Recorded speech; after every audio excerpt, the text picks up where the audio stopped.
Movies with Rob and Zack.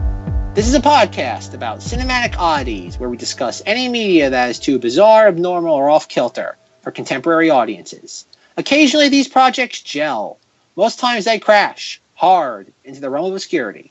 Join us as we delve into the cult classic swamp. I'm Zack. Man, you're Zack every week. When do I get to be Zack for once? Can you tell me that? Okay, how about this? Let me rephrase that. Join us as we delve into the cult classic swamp. I'm Gus Taquitos. And I'm Zack. Yeah, All right. I like it. Here on Cinemodities, we welcome you once again. We have finished up our Dean Norris with the Addendum of Misery series last week. That's all finished. You're probably wondering, what are we going to talk about next? Let's jump right into it. Today, this week, we are talking about America's Got Talent. Yeah, so I guess everybody, I lied. Zack, would you like to introduce what we're talking about for real this week? We are talking about, we're once again delving into the Colin Madman Trevorrow well with Jurassic World. My Or as I like to call hurt. it, your what hurt? My teeth. Your teeth hurt. Yes, I'll get into that, but that's how I want to start this. This makes my teeth hurt. This makes my everything hurt. Okay. Yeah, give us you take it, please, Zack. Please let me just mentally prepare a little bit more for this discussion, please. All right, we're talking Colin Madman Trevorrow, something dinosaur, something bum bum bum bum bum bum bum bum bum bum. That is a better remake of Jurassic Park than this movie is. Me just poorly humming the Jurassic Park theme. I hate this movie. I don't hate anything. I dislike a lot of things, but I absolutely hate this film. I've hated it before I ever saw it. Seeing it just confirmed my suspicions of it. I loathe this film. Every time I have to watch it, I loathe it. This was the third time I've ever seen it. I saw it initially in theaters. I saw it a second time on home video, and this time was just as bad. Actually, I don't want to say the first time I saw it, I was angry. Actually, so angry that I actually wrote a review about it the week it came out. One of the few times I actually wrote something timely. The second time I watched it, I kind of was a little bit more forgiving toward it. I still saw a lot of the major blemishes or things that just make me infuriate me. This time I watched it, I was angry again. Like, I'm watching this saying, how on earth did anybody allow this to get out there? I don't know. I feel like this is something I could probably talk about forever, but I'm going to let Rob. I think this is another one of those instances where, much like Star Wars, The Clone Wars, when I brought this up to Rob, I figured I can't imagine this being a Rob film, or at the time when I was thinking about it. But at the same time, I don't think he would loathe it as much as I do, but for different reasons. Even though one of those reasons, I'm pretty sure I know what it's going to be. But Rob, what is your nutshell opinion on Jurassic World 4 Dumb Jurassic Park? Just, blanket statement, easiest one-line review. I hate it. That is the best way to put it. I severely dislike this movie. But there's more to that. I have not had the pleasure to read Zack's review that he has actually mentioned to me before of Jurassic Park 4, Jurassic World. So I would love to hear some of his thoughts, because I think I absolutely disliked this movie for completely different reasons than you did. I want to frame this. I want to tell our listeners, I want to tell Zack once again, I made a mistake. I thought I could handle this, and I could not.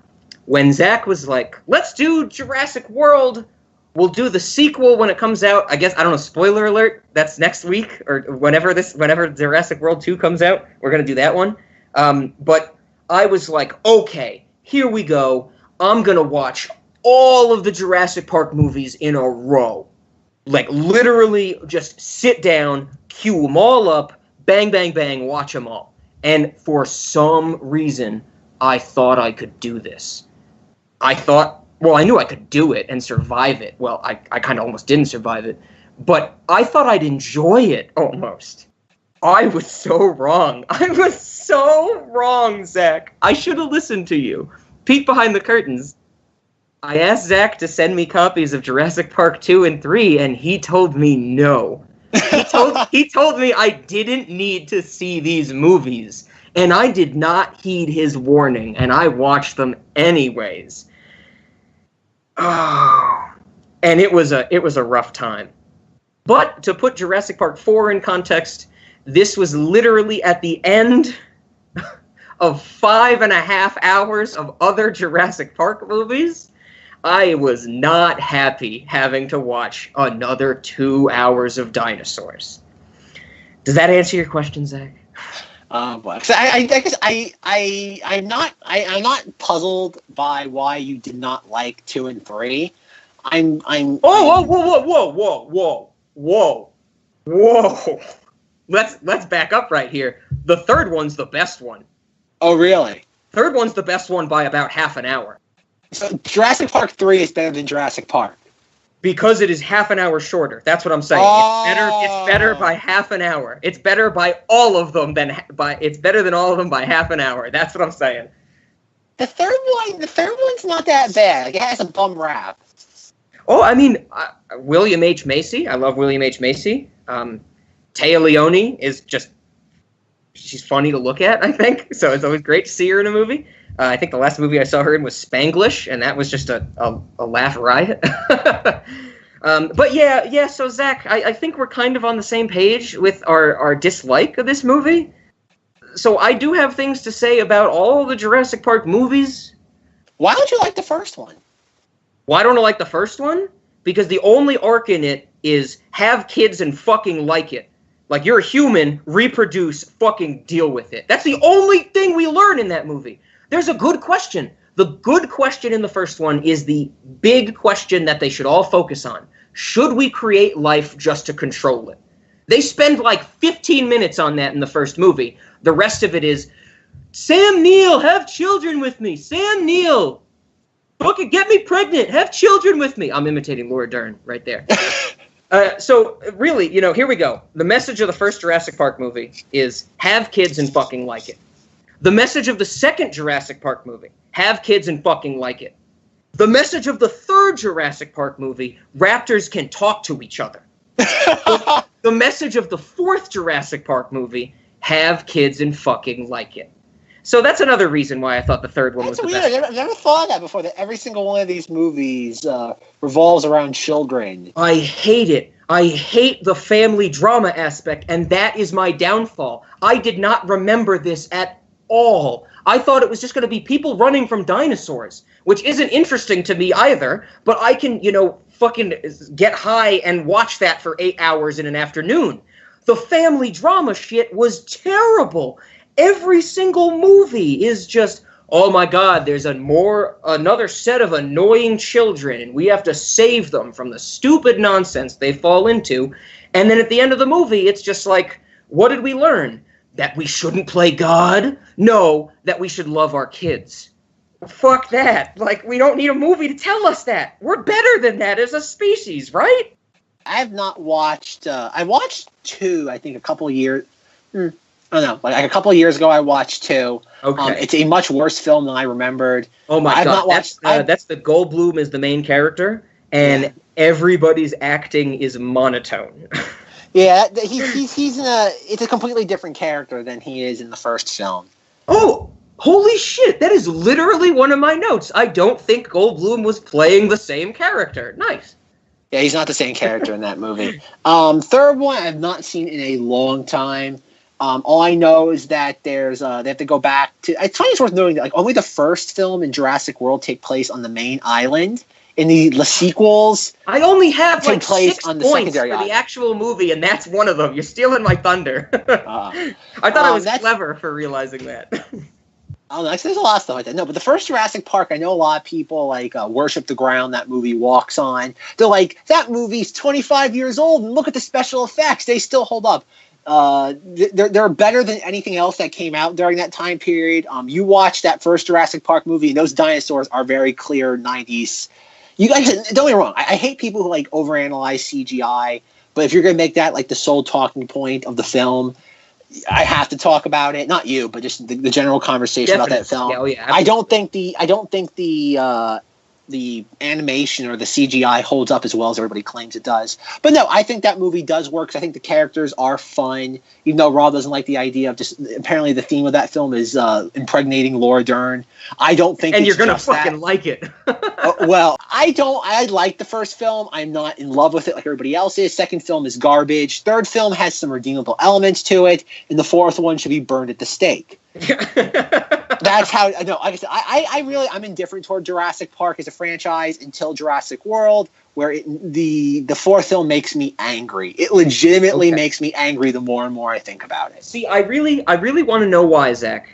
But since I think the reasons I'm angry about Jurassic Park 4 and this series are very different from yours, can I jump into mine real quick? Can we get out of the way? Because you know what mine's going to be, right?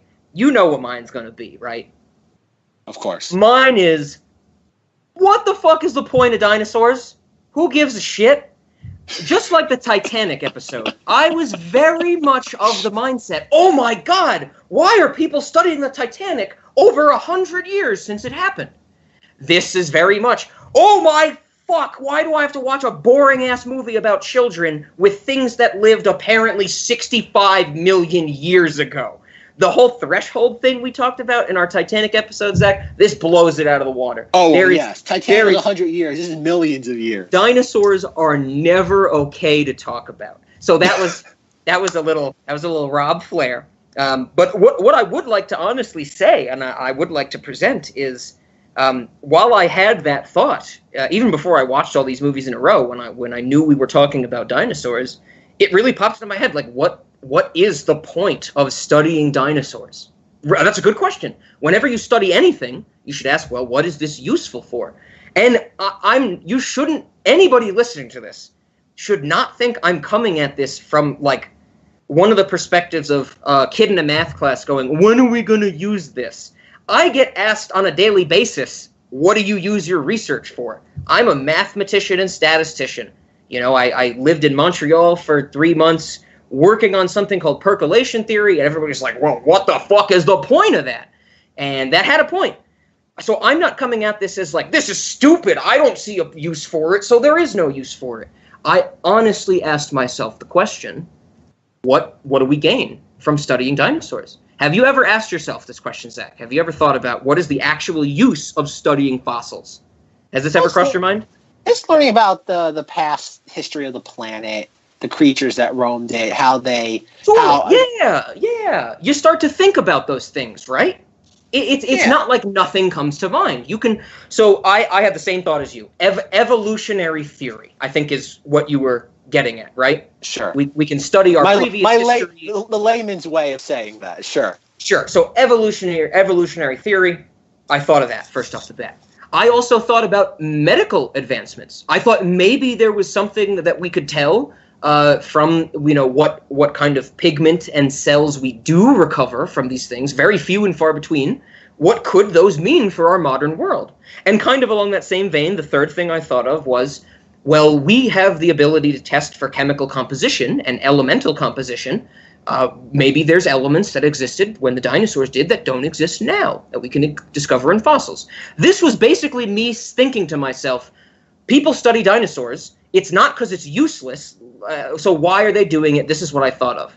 And very, very nicely, I have to give a shout out. He just wants to be called Mark. His name is Mark from the Sociology Department at Colorado State University's campus. That's all he wants to be called as. Mark. I tried to find someone at CSU, where I work, who was working on dinosaur studies that I could sit down. I took him to lunch, and I asked him this question. I said, what are we studying dinosaurs for? What is the point? I wanted someone who was actually doing it to tell me.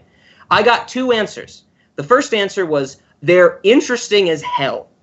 This dude loves dinosaurs. That was his first reason. He actually is wildly interested in dinosaurs. The second reason was evolutionary theory. That is probably the big scientific backing for why we should be studying dinosaurs, fossils, and everything that came in all of the millions of years prior to humans. That's it. There are no medical advances. There's no new elemental advances. Those things don't happen. And so I was kind of wrong in my presumption. So that's where we stand. That studying dinosaurs isn't as helpful as I would have expected. I think that's the point I'm trying to make. I was a little blown away by this. I thought this would be a more fruitful field. Zach, are you dead? This is a very, diplomatic way of saying, Zach, you're wrong. That's how I'm taking this. What was your opinion? Evolutionary history of the dinosaurs. No, but that's the thing he said that was. Well, yeah, but there really wasn't anything we've learned from it so far. Directly impactful. I'm glad you're clarifying me on this. Yes, so when I think about medical advancements, I think that's something we can use here and now. But as far as I'm concerned, in the field of mathematics and statistics, computer science, business, computer information systems, whatever field I find myself in, I am actively trying to directly apply that to something in the world. Evolutionary theory just doesn't work that way. A lot of theories just don't work that way. And I was just surprised to find out that this kind of study of dinosaurs is just kind of stagnant. They learn new things, but they don't really go anywhere. Rob, I'm sorry that the fossilized creatures in the ground from like 80 million years ago can't help you with your beep boop computers. I'm sorry that the dust in the ground can't help your computer process data faster. I apologize on behalf of the dinosaurs. I am very sorry about this as well. But I am very happy also to give this. I want people to know this. I think this is something everyone should ask. Whenever you're faced with any field of study, be it fucking dinosaurs, be it is the earth flat or not, be it statistics, be it cybersecurity, you should ask if it's useful. That is the first question you should always ask with anything you're ever working on. Is it useful? Is it trivial? Does it require something I already know, or do I have to develop something new? Okay, I wanted to get that out there. I can hear the broadcast beep and the podcast feed just cutting out right now as we speak. Is it useful? What purpose does it serve? We're sorry. Cinemodities has been canceled. Its existential existence has been put into question. Oh, yes. I wanted to say that about dinosaurs. There are two other things I wanted to bring up. This is actually something I want your involvement in, Zach. Oh, boy. Here we go. Well, this is a true blindside. This is more of a blindside than the America's Got Talent thing. I want to do a true or false session with you, Zach. I got 2 true or false questions for you. He's trying to humiliate me, folks. No, I'm not trying to humiliate you. I'm trying to entertain our listeners because I think I got some interesting questions for you. So here we go, Zach. 2 questions about dinosaurs. Are you ready? I'm glad we're discussing Jurassic World. That's coming up once we get through these 2 questions. Okay, right. Here we go. True or false? We know what color dinosaurs were. And by we, I mean humans have evidence or knowledge of what colors dinosaurs were. True or false? False. That was actually true, but only for certain dinosaurs. So the fact of the matter is some pigments, some melanoses, I believe they're called, some cells that generate pigment, have survived in amber, but only for maybe 2 to 3 dinosaurs, and we know what colors they were. That's pretty cool, isn't it? I just want to let everybody at home know that every time he talks more than 5 seconds, the Jurassic World theme just starts playing like so loud I can't hear anything he says. It's very similar to the phenomenon that happens with the X-Files music when he would tell Dean Norris theories. Like this weird, like every time he starts going off on a tangent or a rant about dinosaurs, I just hear the Jurassic World theme. It gets louder. It's this weird thing. There's only one more. There's one more question, Zach. True or false? Do we know what sound dinosaurs made? Well, it has to be false. That one is false. We have no idea, and I don't think we ever will. You can't. There is more to vocals, more to sound than just bone structure. Muscles play a huge role in that. Vocal cords, as they're known in humans. And we will never be able to recreate how a dinosaur made sound unless we had the clones like they do in Jurassic Park. So there we go. Okay, thank you, Zach. That are things people should know about dinosaurs. I have more to say, but the side of my face looks like the Phantom of the Opera because Zach has sprayed me with so much battery acid. So, Zach, Jurassic World, right? I hope the dinosaurs, when they find out what sound they make, like bark like dogs. Like, bark, bark. Oh Like, my I love god, that would be the fucking greatest. but not like a dog though. It's like a guy imitating a dog barking. So it's just like onomatopoeia. Bark, bark, bark, bark, bark, bark. I would love that. I'm gonna make a cut of Jurassic World of the dinosaurs barking every time they make a noise. Ooh, that would be pretty good. Fan edit. I guess I have one more question for you, Zach. This might be the most important question of all. I'm sorry I didn't ask it earlier. Do you think dinosaurs actually existed? Are you a dinosaur denier? Oh God, what's the comical answer I can get to this? Did the dinosaurs find religion? Rob, did dinosaurs find religion? True or false? Did they worship the Lord Almighty? False. Well, there you go. Rob just answered his own question. Moving on to Jurassic World, the actual film. Here we go. We've been recording for 4 or 5 hours now. I have no idea. Yes, 30 minutes, and we have yet to talk about the film. Jurassic World. So my experience with Jurassic World, I remember when that film came out and the hype leading into it. I remember people like, this movie's going to make $150 million opening weekend. And I'm like, why? It's a dinosaur movie franchise where the last movie was absolutely laughed at theaters. I'm like, there's no way. Like, the trailers look stupid. Like, you have a theme park. They open the theme park. It doesn't make sense. Who would open a theme park? Like again, how are you going to do this without making it look like stupid Jurassic Park? Taking the concept of the first movie. And I know Rob doesn't like that. He does not like the idea of impregnating Laura Dern as a theme to a film. But I get why people would like that. Like that first film, I get why people fell in love with it. So when the movie opened up, I am the box office master on top of all these other names that I am.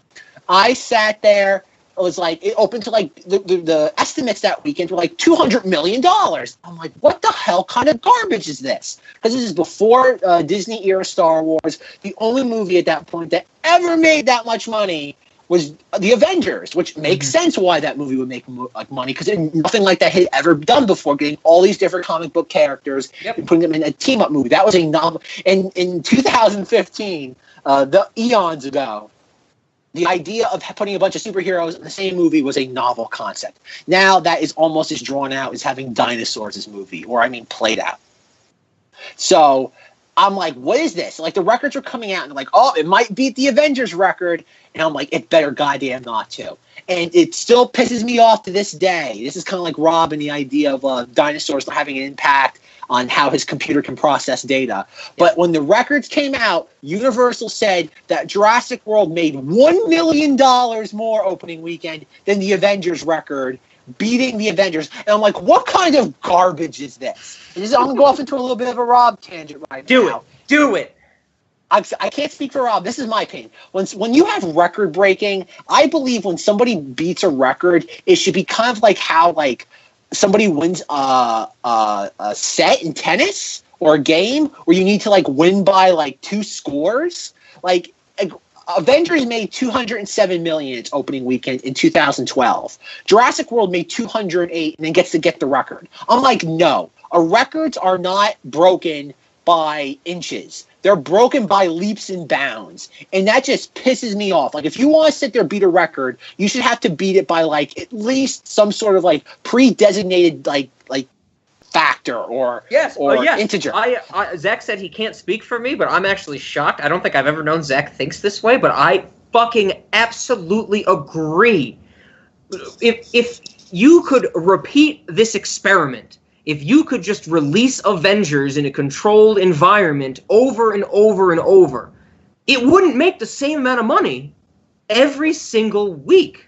It wouldn't make the same amount of money every single experiment. Neither would Jurassic World. Neither would any movie. There are so many other confounding variables that go into how much money does a movie make. So yes, if one movie makes $208 million and another makes $207, they fucking tied. Statistically, they tied. No one won. That's a fact. I agree with you wholeheartedly, Zach. But it's 3 years. There's 3 years worth of inflation. So clearly ticket prices went up. That's not. But again, Hollywood's never going to adjust things for inflation because it would destroy. No modern movie makes half as much or doesn't rake in as much as an audience. They're never going to do that. So that's neither here nor there. Jurassic World was kind of like a soda. I could be paraphrasing. It's been like 3 years since I read this. Sure. He said Jurassic World is like a soda that's been sitting, maybe not sitting out in the sun, but it's been sitting out for a few days. It's not.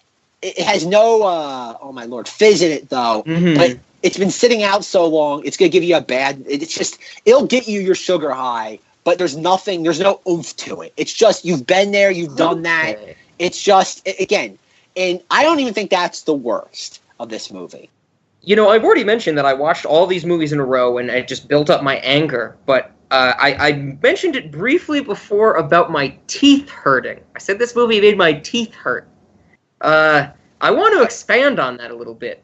Please do. There was something different about this one. Maybe it wasn't just the visuals, because there's such a huge time difference between the third and the fourth movie. It wasn't the different directing styles. It is Colin Trevorrow, though. Of course, that has all of its own issues. But while I was watching the fourth one, and I say it in my commentary, it gave me a feeling that was different than the rest. And it was a really, really strange feeling. And when I recorded my commentary, I couldn't nail it down. I was like, what is this feeling? You know, I'm probably not explaining it well, but this movie stirred something up in me that I could not explain right off the bat. And if you hadn't noticed, I like to be a pretty verbose person. So I gave it some thought. You know, the next day or 2 days after, I listened to my commentary to make my notes, and I was still like, what did this feel like? And now hearing you say that, like drinking the soda that's been out in the sun, that is actually pretty good to describe what I felt. That actually comes pretty close. I thought of my own literally 4 hours before we recorded. I was at lunch. I was in a lunch meeting, and I had this thought, and I was like, that's it. That's how this movie makes me feel. So here we go. I want to paint a picture. Imagine you wake up. Like, that's how we start this scene. You wake up, and you're kind of in a haze. It's not just that, like, post-sleep stupor. You actually feel kind of groggy or something. Like you chugged a bunch of Benadryl, and you're groggy and you don't know what's going on, and you're slowly coming to your senses, and as you come to your senses, you know, very quickly, I'm saying this is maybe like 3-4 seconds, you realize you're in the dentist's office, and your dentist, you're reclining back in the chair, you know, like you've been anesthetized for the operation or something, and that's what you're coming out of. You're sitting back, reclining in the chair, you see the dentist, your dentist in front of you, just laughing. With the mask on. Like, no, you can't see their mouth. They got that, like, mask, whatever that's called. And you just know, you just know they're laughing. And then as you continue to regain your senses, you realize all of your teeth are in your hand. That's the way this movie felt. That is what I'm saying.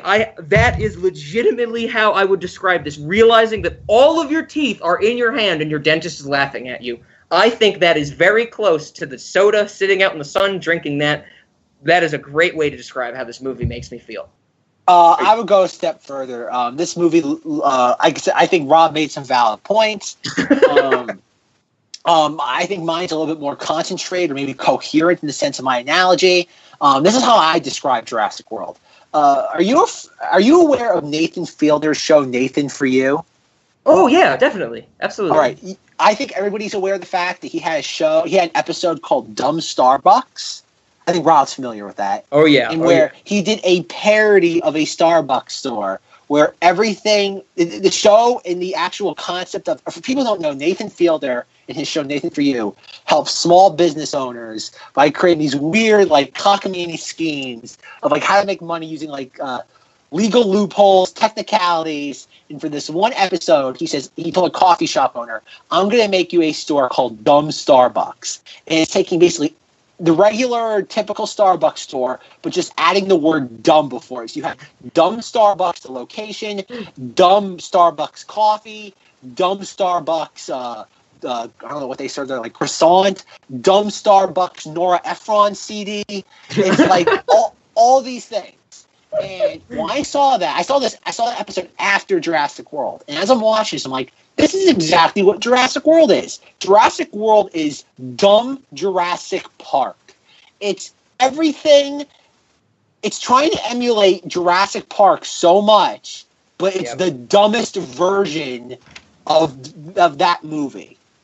Big time. Fucking big time. That is probably my biggest complaint in my commentary is how stupid every scene is. It's okay. So I went to go see Jurassic World like a week after it was in theater, after it opened in theaters, and I was like, okay, I try to go in with an open mind, but I was like seething with anger.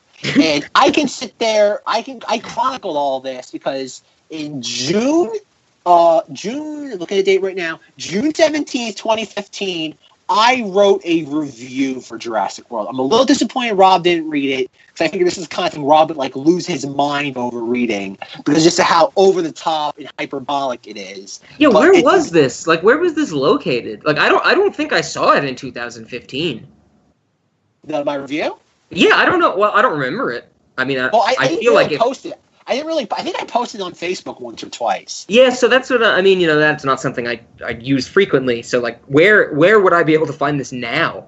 You wouldn't, unless you deliberately searched. I'd have to get it from you or something. Well, it's out there. It's still public. If anybody wants to find my Tumblr page that I haven't used in like 2 years, it's Rogue Knight. Like, if you ever want to find me on the internet, just type Rogue Knight into Google, and you'll find like my entire life history.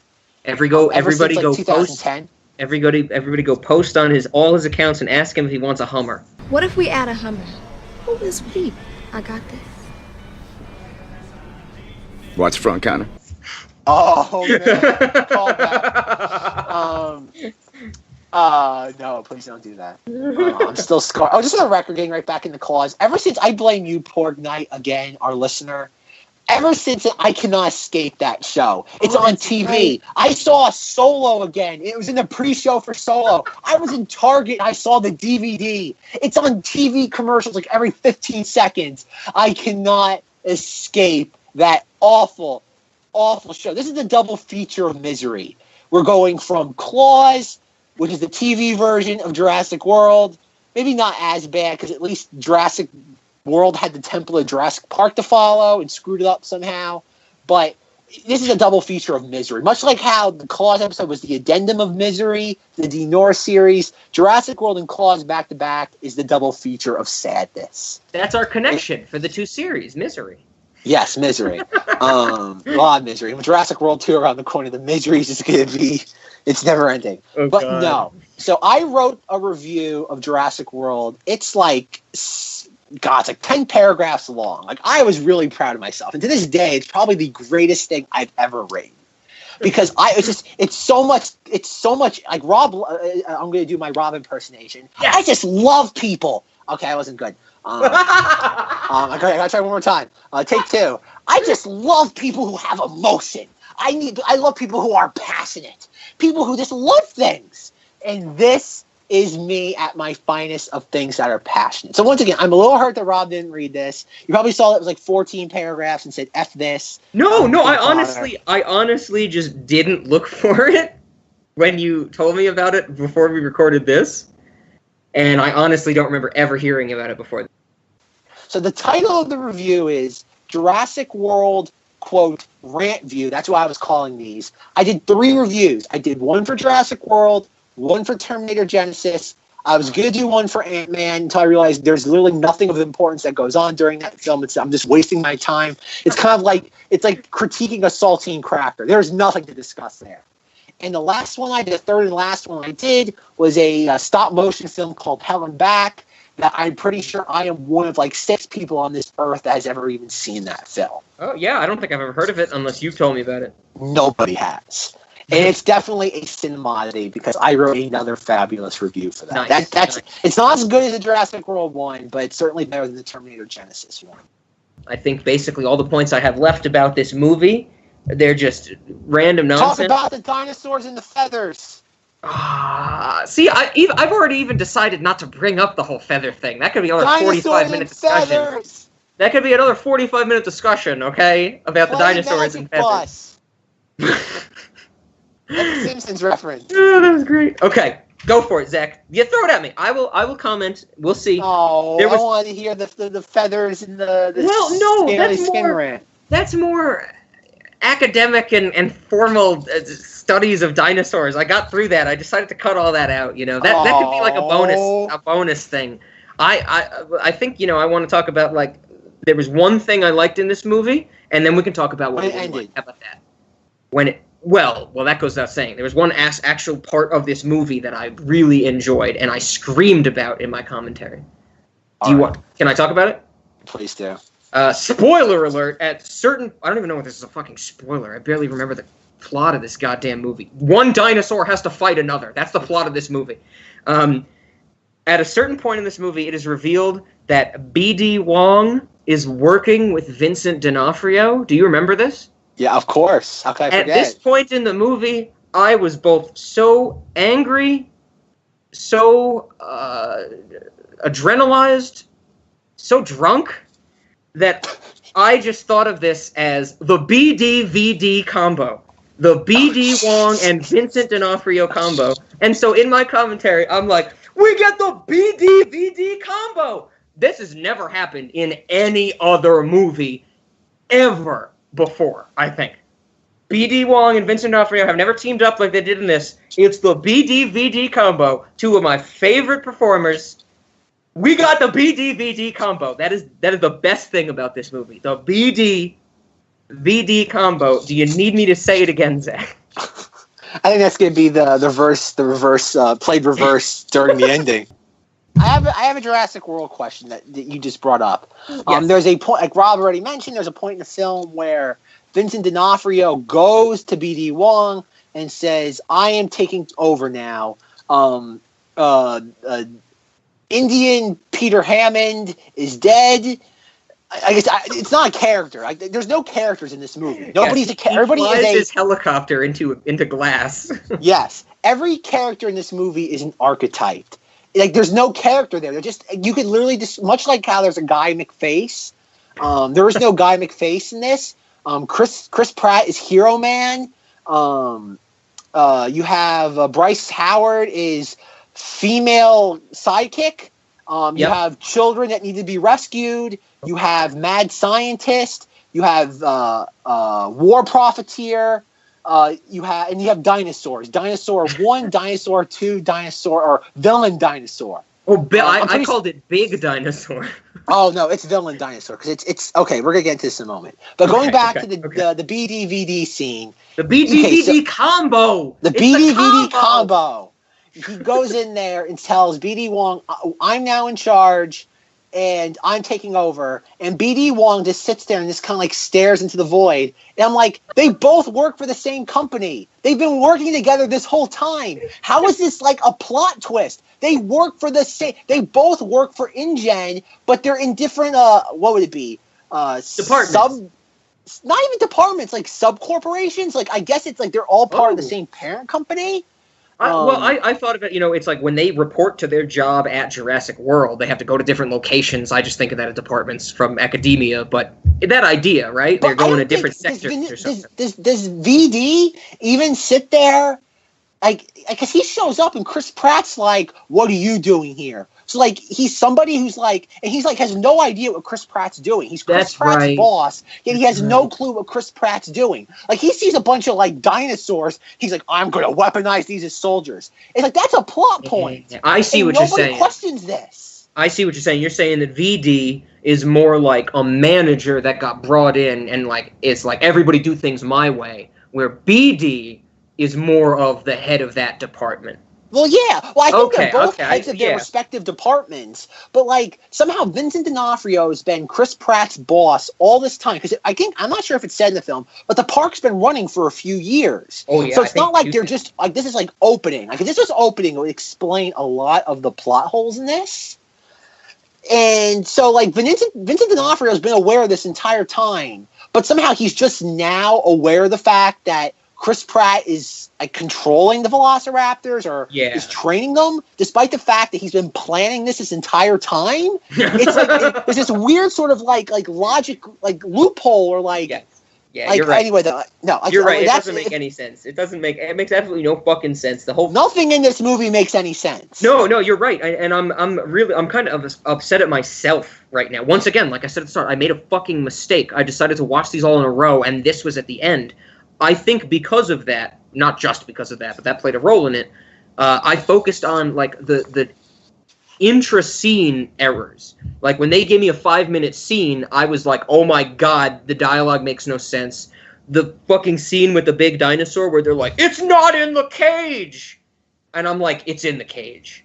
And they're like, but there's nothing on the sensors! And I'm like, it's fucking in the cage. And they're like, well, let's go in the cage. And it's a big reveal that the dinosaur's still in the cage. It's like, are you stupid? The movie's been going on for 25 minutes. Of course the fucking dinosaur is still in there. Like, that's the only way for this to progress. So I'm a little upset at myself that I missed some of the bigger logical errors of this movie. But that's why I got you, Zach, right? Together we form a real person. Can that be our next merchandise thing? Like a shirt or something? That we haven't said that enough yet. Much like how every episode has the term except for Rob. We haven't earned the right to merchandise that yet. This is true. This is only the second episode I've actually said it in. So okay. But anyway, back to Jurassic World. My review was titled Jurassic World Rant View, or How Blue the Velociraptor is the love interest Chris Pratt deserves. Yes. That is my review. And in my review, I break down, like, I could go even further. At that point, I'd only seen the film once. After now seeing it 3 times, I think I could dissect every single, like, scene in this film and tell you why it's wrong. I think, going back to Colin Madman Trevorrow, I think Colin Trevorrow has a level of contempt and maybe even despisement for his audience that is unheard of amongst blockbuster filmmakers. This is now our second Colin Trevorrow film. Yeah. And I think it's clear this man, obviously, he does not follow the normal conventions of cinema and filmmaking. No. I think that's safe to say. But at the same time, I think there's a level of, I do not like my audience. I'm going to make this so stupid. It's kind of like if you're a farmer and you have pigs and you're feeding them you're feeding them slop, but you also crap in the slop just to see how much of it they'll eat. And when they eat it all, you kind of get even more angry because they didn't even realize that you fed them your crap, and they still ate it. But like getting into this film, I'm really tempted to just read my review and just having Rob bounce off of it. I figure Rob loves doing stuff like this, and I figure that's a lot easier than me just picking specific scenes. I have to throw back. That was one of the best analogies you've ever given me, Zach. It's like feeding your pig and crapping in what you feed your pigs to see how much they'll eat of it, and then getting angry when they eat all of it. That's fucking great. That's awesome. I'm gonna say that to students in future years to come. I'm gonna say that to people I teach. That's a great saying. I love it, Zach. Where's our breaking new ground sound? All right, so this is my review for Jurassic World. My rant view. I'm gonna read my review. I'm gonna go by paragraph, and I want Rob to bounce off what I say.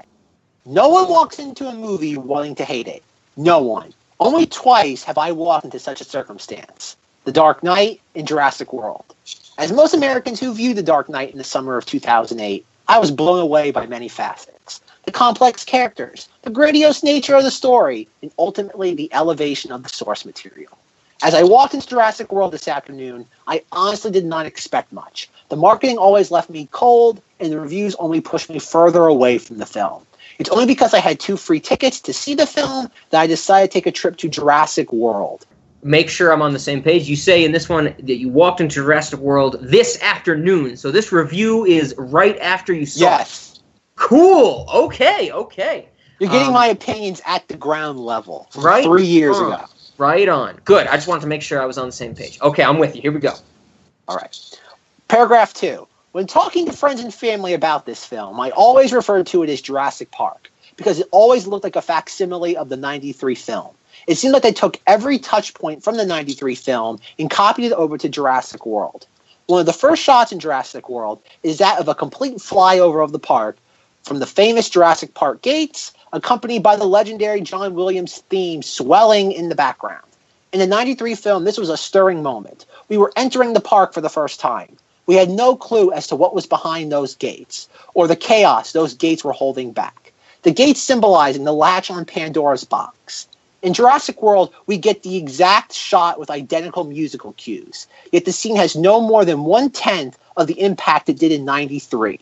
We know what's going to happen in Jurassic World. The awe is gone. It's the equivalent of going into your local town's Halloween horror maze that's been there for 20 years. You know where all the scares will be. Hell, you are essentially waiting for your friend Jerry to pop up and scare you in his, quote, crazed doctor costume. You'll enjoy the experience of it all and even get that ping of nostalgia, but ultimately, it's a hollow experience, especially when you consider that only improvements made in the last 20 years are the shiny new horror props that sit in the dark corner. Okay. That's the end of the second paragraph. No, I pretty much agree. My big pushback was the reference to Pandora's box, but it kind of is Pandora's box, because for our listeners and for Zack, I don't know if we ever talked about this, a key element of Pandora's box, that the last thing that comes out of it is hope. That's a fact. That's the original Pandora's box story. The last thing to come out of Pandora's box after all the chaos is hope. And we really do kind of get that in this movie. It's like the end of this movie is, oh yeah, having children is great. It's potential for the future. So I like that. I really like that. And I agree with everything else you said. The one thing I want to ask you, though, is when you say that the scene, this identical scene, which I totally realize watching these movies consecutively, Jurassic World, Jurassic Park, all those similarities, is seeing that exact shot cut down in impact because you saw the original Jurassic Park and loved it so much. I would imagine there's a decent amount of people that saw this movie and had not seen the previous. I don't know for sure, but I would imagine that's a certain subset. This is dumber version. This is why it's the dumber version.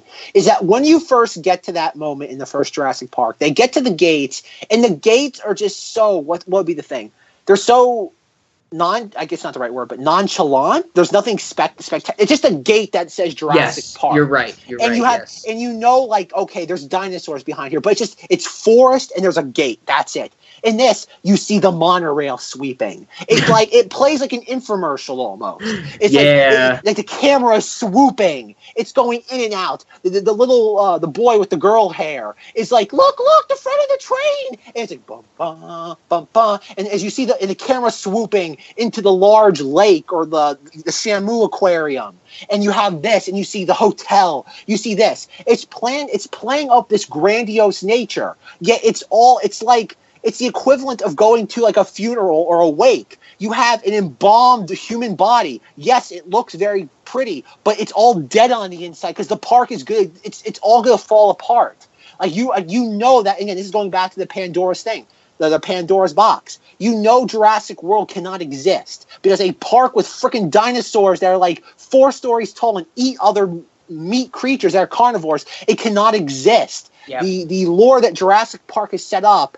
And you have to watch this with Jurassic Park because in this film they ignore Lost World in 3. They ignore that.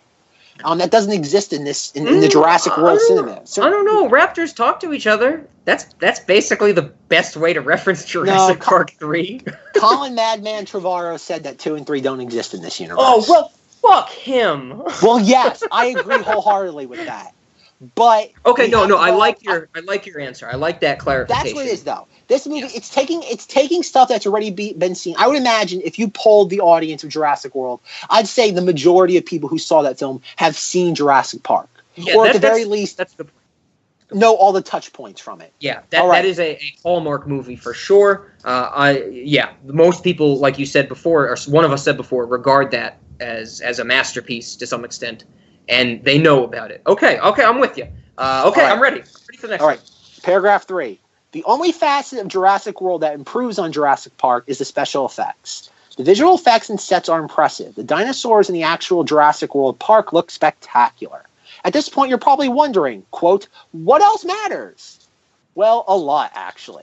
Especially when all of your human characters are less fleshed out than the dinosaurs. One of the many elements that made Jurassic Park such a classic was its human characters. Each character was developed and felt like a 3-dimensional person. Even side characters, Samuel Jackson's technician and Wayne Knight's 2-bit villain. all have character motivations that make their character choices understandable. Is Wayne Knight's Newman, right? Yes. Okay. I was wondering what his name was. He's still Newman to me. No, this paragraph I completely agree with. I only said that Jurassic Park 3 was my favorite. Jurassic Park 1 is certainly the runner-up. Jurassic Park 1 is, it's long, it has the whole kid aspect, which I despise, but that's the only movie out of all four that they actually spend time on the question of, well, should we create life to control it? And like Zack said, what do our characters think and feel about that? They're three-dimensional. So yeah, I agree completely. Here, we get Chris Pratt and Bryce Dallas Howard, who were like fucking mannequins. Like I don't like either of them in any respect. So yeah, I'm with you, Zack. On to the next one. Trust me, we'll get to Hero Man and Bryce Howard in a moment. Cool. All right, paragraph 4. In Jurassic World, not one human character is developed in any meaningful way. Our main hero, Chris Pratt's Owen, is a former Navy SEAL and a now dinosaur trainer. In parenthetical, these scenes would be side-splitting hilarious if it weren't for the horrible dialogue. End parenthetical. That's it. We know nothing else about him, other than him and our heroine, Claire, Bryce Dallas Howard, went on an ill-fated first date. When all hell breaks loose in Jurassic World, Claire goes to Owen to save her nephews, solely because he's been designated, quote, Hero Man by the film's script. Yeah, 100%. I don't think I have anything to add because, I have a general distaste for Chris Pratt. I first saw him in Parks and Recreation where he played a bumbling fucking idiot, and if he went full retard, that's a good way to say it. He went full retard, and I do not respect him for it. You went full retard, man. Never go full retard. And I've never seen him. I don't think he's good in the Guardians of the Galaxy movies. I don't think he's good in anything. That's just me. I'm biased. But Bryce Dallas Howard, I have a lot less experience with, and like I said, she's just a goddamn mannequin. I think the whole movie. So yeah, they're yes. Basically, this whole movie is just what happens next. The script, like that's how you would describe the plot. I'm with you, Zack. I'm with you so far. All right. Next paragraph. Let's now segue into Jurassic World's child characters. Oh, fuck!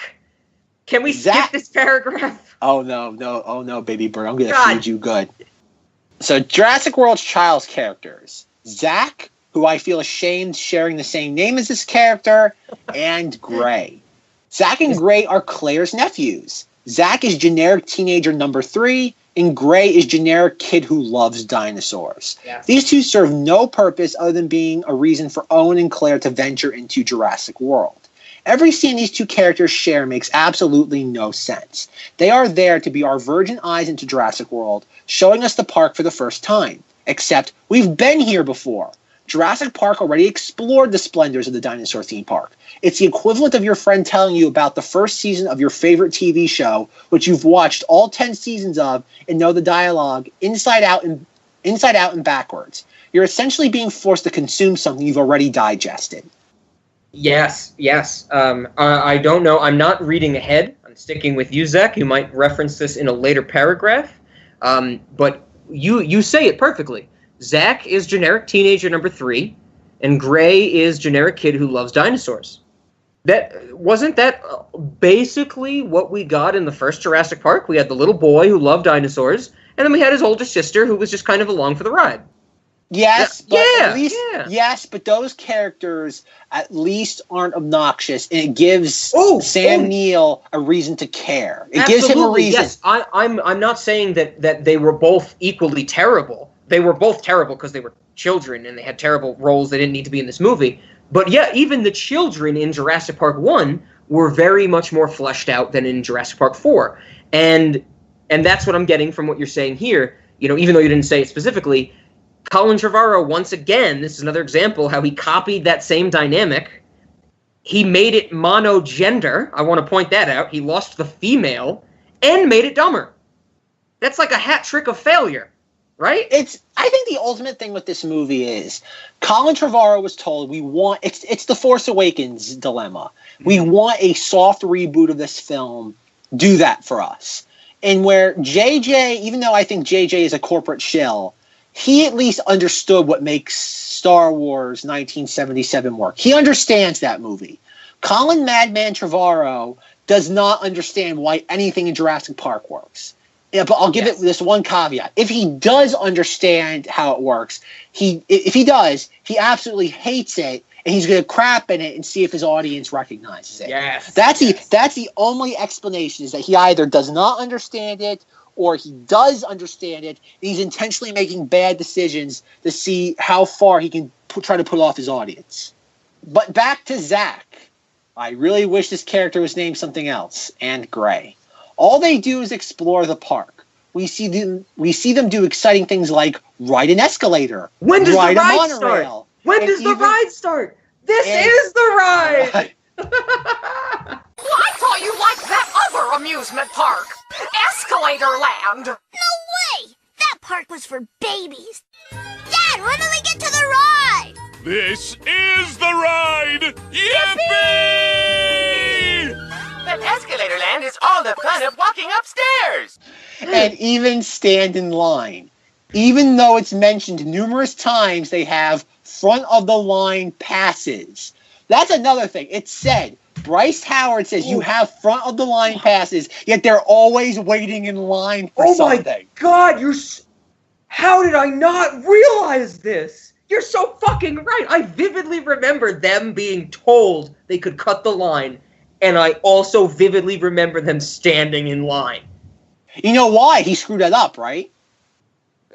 I don't. Because in order for them to have pointless dialogue together, he needs them to be standing on line together. Yet when they get in the stupid ball and they go like off road, off trail, they need an excuse as to why they're allowed to do that. And obviously nobody thought about the fact of doing that. Instead of saying, oh, they have VIP passes and just leaving it there, they weren't clever enough to sit there and do both. And that's what it was. Because it's like in that they need a line of dialogue that would explain the going off trail later on.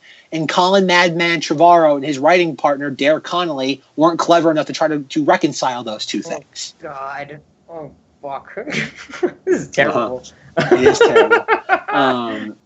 Because SHIT has yet to even hit the fan in Jurassic World, and I want to see these characters be Dino Lunch. The most awkward scene for these characters comes relatively early in the film, where they are riding the monorail. Gray, the younger brother, starts a crying fit about how their parents are getting divorced. This scene comes out of nowhere and goes nowhere. The dialogue here is awkward and bizarre. This is a movie about a dinosaur theme park, yet there's a scene like this that belongs in a completely different film. It's just baffling. Yet this is where the film's problems ultimately lie. The script. Zack. Oh, Zack. I didn't know you were going to reference this scene in particular. Oh, it's the greatest scene in film history. This is one of the scenes that led me to thinking of a phrase. Zack and I talked about a phrase very much like this that I had in response to an Unsolved Mysteries segment that I really, really like, and I say I really like, but it is dark as fuck. This is what I said. Here we go. When I was recording my commentary for this, we get this scene where this little fucking kid starts crying for no reason about his parents' divorce. In my commentary, I say, if I wanted to watch a family drama movie, I would have shot myself. If I wanted to watch a family drama, I would have shot myself. That was my review of that scene. And I love that phrase now. That's a really good Rob-ism, as Zack has put them before. If I wanted to experience blank, I would have shot myself. That's a really good one, you know? You can make like Mad Libs out of that. And that's honestly how I felt at the end of fucking 6.5 hours of dinosaur movies that were all about family. I would have watched something else if I'd known it was going to force it down my fucking throat. Okay, so I'm glad you brought that scene up, Zack. I hated it. I was about to say just as much as you, but maybe our hatred is incomparable. No, I think Rob does not like this film. I think my seething hatred for this film, even though it's not as bad as it was 3 years ago, It's still there because the other day, because they're airing this on TV like every 5 minutes. Like if you have like TNT or like TBS, or no, not USA because it's NBC, Comcast. If you have access to USA, like that's all they play now. They play Jurassic World 24/7. If you like reruns of NCIS, you are in trouble because all they're playing is Jurassic World for the next month. And like the movie came on, and this is before I rewatched it. And I'm like, I do not want to watch anymore. It's like even like the first shot of the movie is like a dinosaur being hatched out of an egg. And it's like, oh, dinosaur. Then the very next scene is like the kid like with those. I don't even think they make them anymore. Those stupid like viewfinders where you put the little like paper card in and you pull the little lever. Like I don't even think kids these days even know what that is. Like, that is such a weird thing to put in a 2015 blockbuster. Oh, my God. I didn't pick up on that, but you are so right. I hate this. Like, I've overanalyzed this film to the point where I actually have to stop. Like, as I was watching it, I had to stop doing this because I was getting myself angry. The viewfinder. The viewfinder, like you just said, like, no one these days would know what that is, right? Nobody under the age of 25 probably. Exactly. Do you remember in our Book of Henry review, I thought it was incredibly anachronistic, and he wanted to show us payphones, and he wanted to show us all this old technology, and now we're getting a viewfinder? Zach, I'm losing my mind. That sounds like a Colin Madman Trevorrow theme. That seems like something he would do. It's stupid. You shouldn't do that. There's no fucking point to put modern movies with a slightly outdated technology. Unless you're having a flashback that's there to set the time period. Then it's appropriate to the story. Okay, I'll buy that. Like if he's having a flashback, and let's just say it's like 20 years earlier, like it's like let's say it's like right after the first Jurassic Park takes place. Like let's say like Judy Greer, who's in this movie by the way and does nothing. Men, women, and children universe. Yes, oh God, Judy. Oh God, like the Dean Norris universe where we have the Judy Greer universe. Cue the X-Files. But like, if you were to have let's say for example, like I think the opening to this film is awful. You have a movie about a dinosaur theme park, and the first shot is a dinosaur being hatched. Fine, makes perfect sense. And then the very next shot is it's a transition. So you see a bird, which I imagine that's Peter Robson. In fact, the dinosaurs eventually evolved into, or I guess the closest relative to a dinosaur in the modern era is birds. That is true, but I saw that more as a callback to the first movie, where Sam Neill's character was the person who was on like the cutting edge of that theory. That's what I thought of watching them all right together. The whole first movie starts with Sam Neill going, they're evolved from birds, and the little kids are like, this other dude says blah, blah, blah. I thought them going with the crow and the bird aspect was that throwback. I don't think fine. That doesn't bother me. It also is true that they are most genetically similar to birds and aviary species. So you have that the stupid little kid with the girl hair. Judy Greer's like, did you push him? Like stupid like Lifetime movie dialogue. And so like they go out like we have to get to the airport. Your plane's about to leave.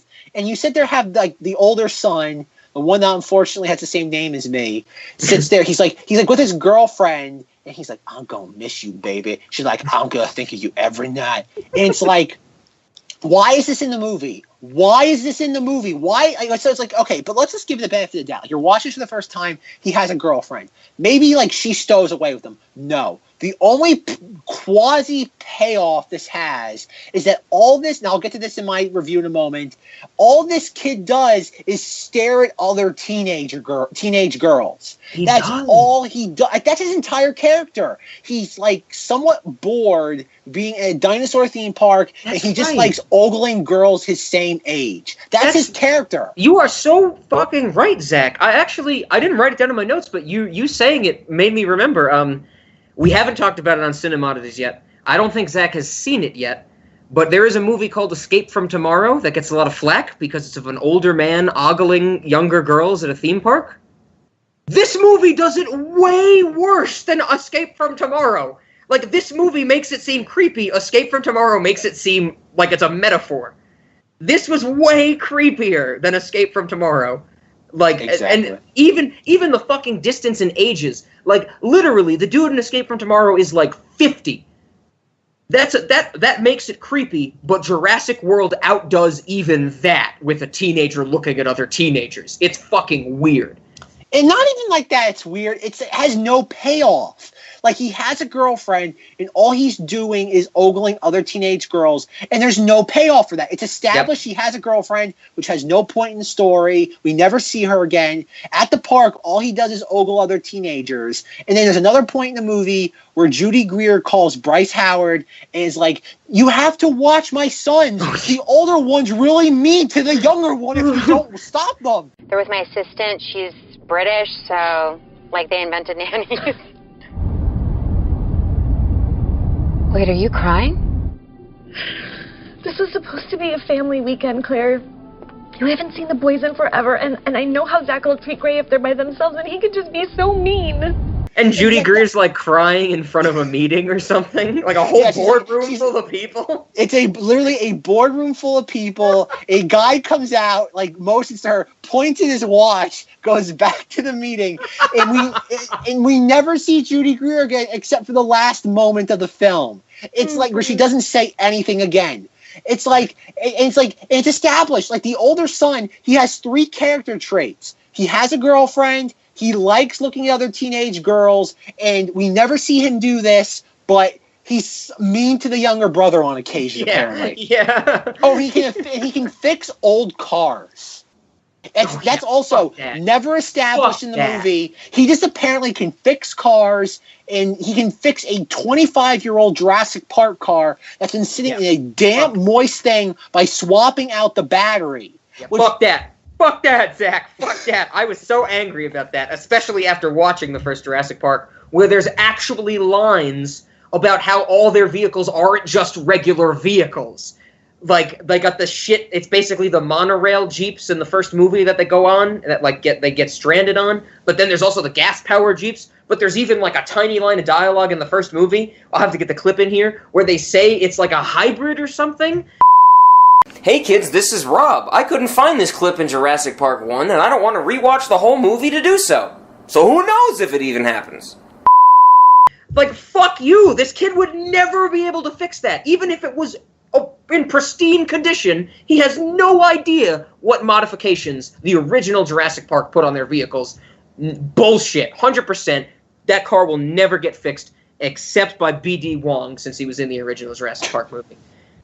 I don't know what paragraph we're on now. I think to say the script is garbage, yeah. Okay. To say the script is garbage would be generous. Anytime a character opens their mouth, it is cringe-inducing. The monorail divorce scene is one of the more egregious offenders, and there are many others. The most worthy belongs to Vincent D'Onofrio's Vic, who wants to use the velociraptors as modern infantry. Yeah. Claiming velociraptors can't be bartered, hacked, or deterred in their pursuit of their prey. Hence, they are the perfect soldier. Pratt's Owen argues with Vic numerous times over this until the story calls for the infamous Pratt riding a motorcycle with a pack of velociraptors shot. Then Pratt's character does a complete 180 on the issue, which ultimately fails. I'd go more into this, but that's spoiler territory. Obviously, the spoiler warning is clearly off in this case, but that is hysterical. All Chris Pratt does throughout every scene that he shares with Vincent D'Onofrio is he argues with him about the velociraptors being used as weapons. And then until all of a sudden, Chris Pratt there's not even a scene where Chris Pratt even relents. He just, at one point we see him petting all the velociraptors and just whatever it is. Or no, he doesn't pet them. He's giving them the flesh with the tracker in it with Jason Voorhees. Oh, I thought you were talking about the beginning of the movie when we first see him. No, that's hysterical too. I thought he was gonna fuck this velociraptor. I thought there was gonna be some oral sex going down. I actually, because I thought it was so sexually charged, that first scene of him and the velociraptors, I looked up Jurassic Park porn. Good old Rule 34. If it exists, there's porn of it. I don't know if Zach knows this, but or if any listeners want to find some, Rule 34, there's a website. You can find porn of anything. Oh my God. Oh my God. It was better than the movies, but it was I believe it. Oh man. So the one other thing I want to say about this paragraph, Zach, For some reason, while I was watching this movie before we had the scene of Chris Pratt leading the Velociraptors while he's on a motorcycle, for some reason I remembered that he was actually riding a Velociraptor. Oh, that'd be great. So here we go. Here's the question. I want to know, what do we think the likelihood of that happening in the sequel is? Because we're going to review the sequel. Let's make a prediction. I think he's going to ride a raptor. I think the only issue, if Colin Madman Trevorrow was directing this, I could see that happening. Wait, he's not? No, it's J.A. Bayona, who's like actually a competent filmmaker. Fuck! Yeah, he's not directing. No, remember, because Colin Madman Trevorrow couldn't direct this because he was prepping episode 9 until he got fired. God damn it! I thought if Colin Trevorrow was going to direct this one, I would be guaranteed screaming in the theater. Definitely. He's directing the third one. He's directing the third one, if that makes you feel any better. Like there's going to be another Jurassic... Yes. I think it's July 2020. We're done. Cinemodities is over. We don't need to do anything else. We're done, okay? We're done, Zach. Please release me from this hell you have created. Jurassic World 3, directed by Colin Madman Trevorrow. Oh, man. Okay, next paragraph. Here we go. Keep me in this hell a little longer. No, we got to get back to, what goes on with the Pratt and the stupid Raptors thing is that we don't even see him have a scene where he relents to Vincent D'Onofrio's pressure. It's just, he confronts Vincent D'Onofrio in the control room, punches him in the face, they argue, and then very next time they're together, Chris Pratt is letting the Velociraptor sniff Jason Voorhees' dinosaur's flesh with the tracker still in it. Apparently they still want the tracker in the flesh. No one decided to take that out. But they sit there, do that, and he just goes along with the plan. He doesn't even sit there, he doesn't argue. Considering the fact that we have 2 scenes where it's established where he is vehemently against this, he just goes, whatever. There's not even a scene where he goes forever. He just goes along with it for some reason. He literally should have said, oh, this is what the script needs us to do now. That's exactly. I'm pretty sure at one point you can see him reading the script in between one of the takes, close-up. I got to take these raptors to get the Binosaur? That was him misreading his lines for the audience at home. Is that the line, Binosaur? I hate this movie so much. Yes. Oh God, I could do a scene-by-scene breakdown as to why this is the worst. This is the cinematic equivalent of the Antichrist. I'm ready for the next paragraph because you start to talk about Blue and the sexual aspects of this, and that's what I'm interested in.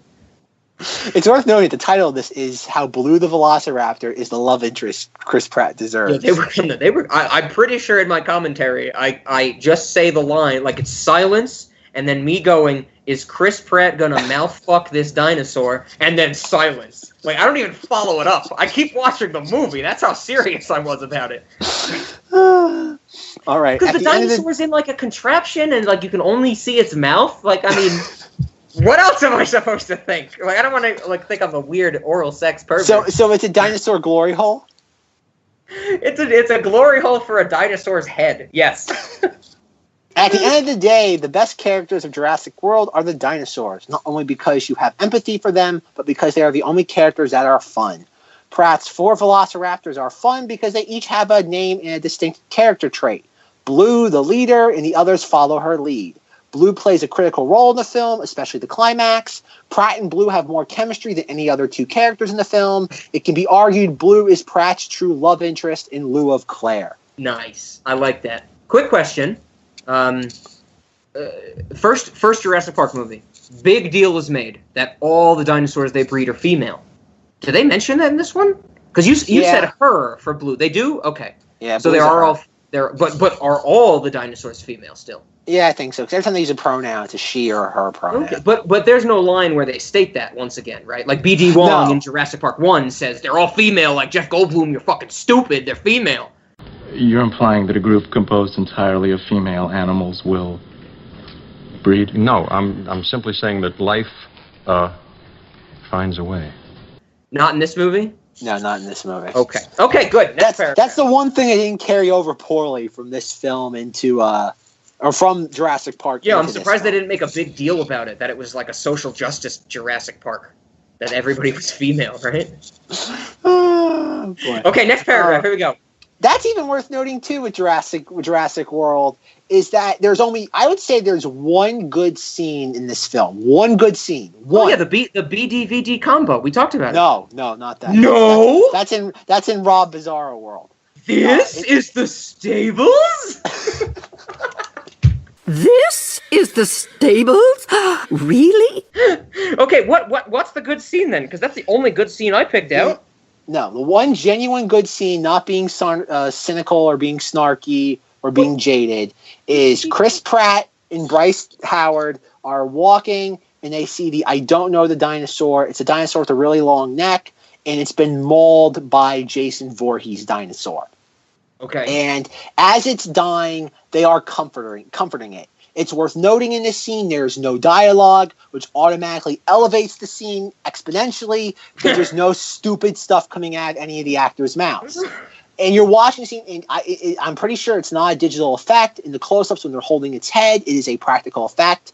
That is the only scene in the film where you actually feel something, because you can see, however, the technician that is controlling this contraption, you have empathy for this dinosaur that is on its deathbed and is about to perish. You can actually feel the pain and the suffering it is feeling. There is more acting and more character in that neck animatronic than all of the actors' performances combined. And I'm watching this scene and I'm like, wow, this is a powerful scene. You know what? Maybe there is some a glimpse of hope in this film. No, because the moment this scene not concludes, but once this character, the dinosaur dies, the camera pans up to Chris Pratt, and he literally sees a field of this exact same dinosaur. Like there's like 6 or 7 of them, and they're all dead or dying. Was completely undercuts all the empathy that you're experiencing for this exclusive experience of this one dinosaur. And Chris Pratt turns around and goes, she's not killing for food, she's killing for sport, which might be the dumbest thing to say when it comes to a dinosaur or an animal. There's one thing to be said about animals, and it's very rare for an animal, unless it's like has rabies or disease. Animals do not kill for fun. They kill exclusively for nourishment. Animals are not like humans. They don't kill for sport. And Chris Pratt literally says she's killing for sport, which leads me to my next point. Well. Oh, go ahead. Hold on. I don't know. Either Zack is not looking at my my video, or he is just bottling up his hatred for me, because basically the whole explanation of how he felt for that dinosaur, I was laughing. I agree with him. I totally I realized the whole undercut where they focus on one dinosaur for 10 minutes and then there's just a field of them dead. I totally realized that undercut, and that's stupid. But I did not feel for this dinosaur. I guess I just don't feel for dinosaurs in general. For anyone out there who is listening to this, including Zack, if you're like, oh, Rob, that's mean. That's a living creature. It's not. It's a fucking movie. Dinosaurs are fucking real. Okay, here we go. No, but to make my point. Rob's a sociopath. He can't feel any emotions. Yes, I have very little emotion. But here's the thing. During the scene, which Zack just described and said it was the best scene in the movie, the most emotional thing, he loved it, all that stuff. When they showed the close-up of the dinosaur's head as it was like laying on the ground, they showed that the dinosaur had an ear hole. It doesn't have an ear, but it has a hole where you would expect an ear to be. And of course, I didn't include this before, but I went on my own research tirade of, well, do we know if dinosaurs had ears? Like, what the fuck? And apparently that's what the status is that dinosaurs, very much like birds, just have a hole, just have an oral cavity, A-U-R-A-L, okay? So literally, when this scene came on, I did my research, I found out it was accurate. The next thing I say in my commentary is, jam a fucking stick in its ear. That's what I wanted to do. I wanted to see our characters just be like, is it dead?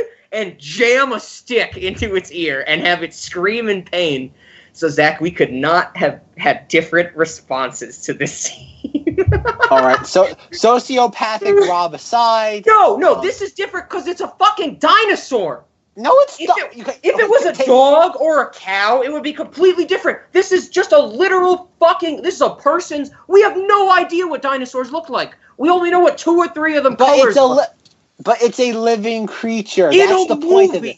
I know, but movies are meant to are designed to make us feel things. The whole point that you can have an animatronic dinosaur, give it empathy, and have it give a better performance than the other 2 real-life human actors in the scene with it. I think, that's mind-blowing. It shows that not all hope is not lost for Colin Madman Trevorrow.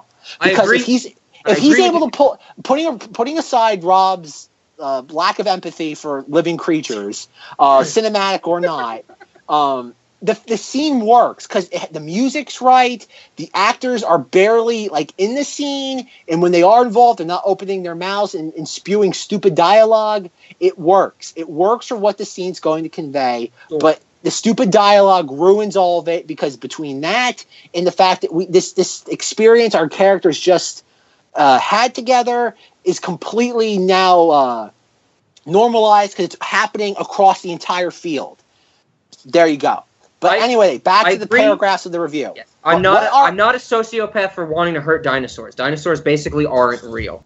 I think that's a fair distinction. No comment. But what are our heroes unless they have a worthy foe? The big bad of Jurassic World is Indominus Rex, the first intentionally homicidal animal in a modern blockbuster. But you can look at it. That wasn't a blockbuster. Oh, fair.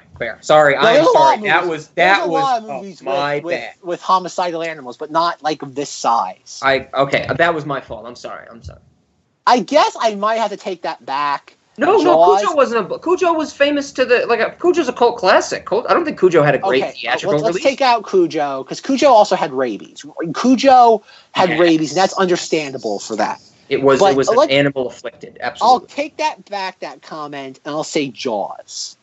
I'll take Jaws because Jaws is an animal that's intentionally homicidal. I will strike that comment from the record. I will give Colin Madman Trevorrow that. I don't have a comment. I haven't seen Jaws in fucking years, I think. I really don't remember. But you know the premise of Jaws.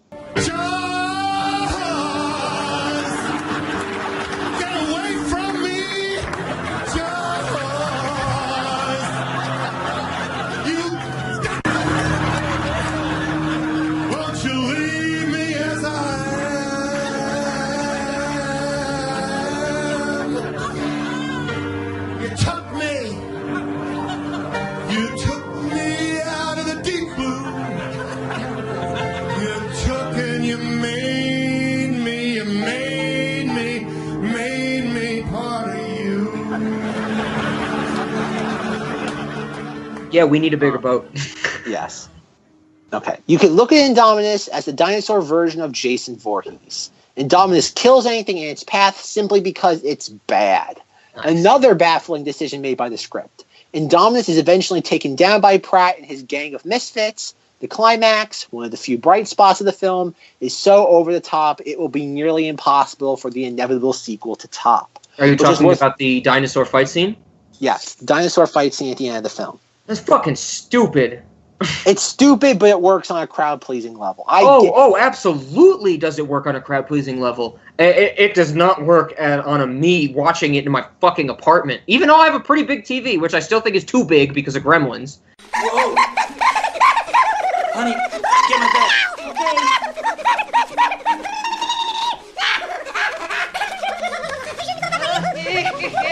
bed. It doesn't work. There's no consequences.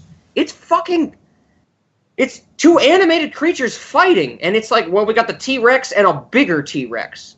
Why is that even the main dinosaur? Who gives a fuck about the T-Rex? The T-Rex sucked. The pterodactyl is way better. It fucking wings. Oh, God. Okay, I'm sorry. I went off on a tangent about how stupid it is. But yeah, it's crowd worth noting. Absolutely. It's worth noting that in the pre-release interviews and stuff for this film, apparently the T-Rex in this is the same one from the first Jurassic Park. They claim that. Like the same actual dinosaur. Yes, same exact character. Dinosaur. Yes, it's the same dinosaur from the end from Jurassic Park. The one at the end that walks into the Oh, God, the visitor center and has like the banner that falls on. Apparently, it's the exact same dinosaur. Okay. Does Disney own Jurassic Park? No. So when Disney eventually does, in 10 years, we're gonna get like the T-Rex origin story, right? T-Rex, a Jurassic Park story? Yes! Yes! And it's gonna be everything from the first movie to the fourth movie. Oh God! Hopefully, we will all be dead by then. By that time. But even going back to the pre-release marketing, apparently, because Steven Spielberg obviously is the producer of all these films. Absolutely. He said it's the same dinosaur, and this is supposed to be the T-Rex's Unforgiving, where it's the old-time sheriff having one last blaze of glory. That's what he said. Does it die? Does the T-Rex die in Jurassic World? No, that's the last shot of the I movies. It goes up to the top of the hill and it roars and it cuts to black.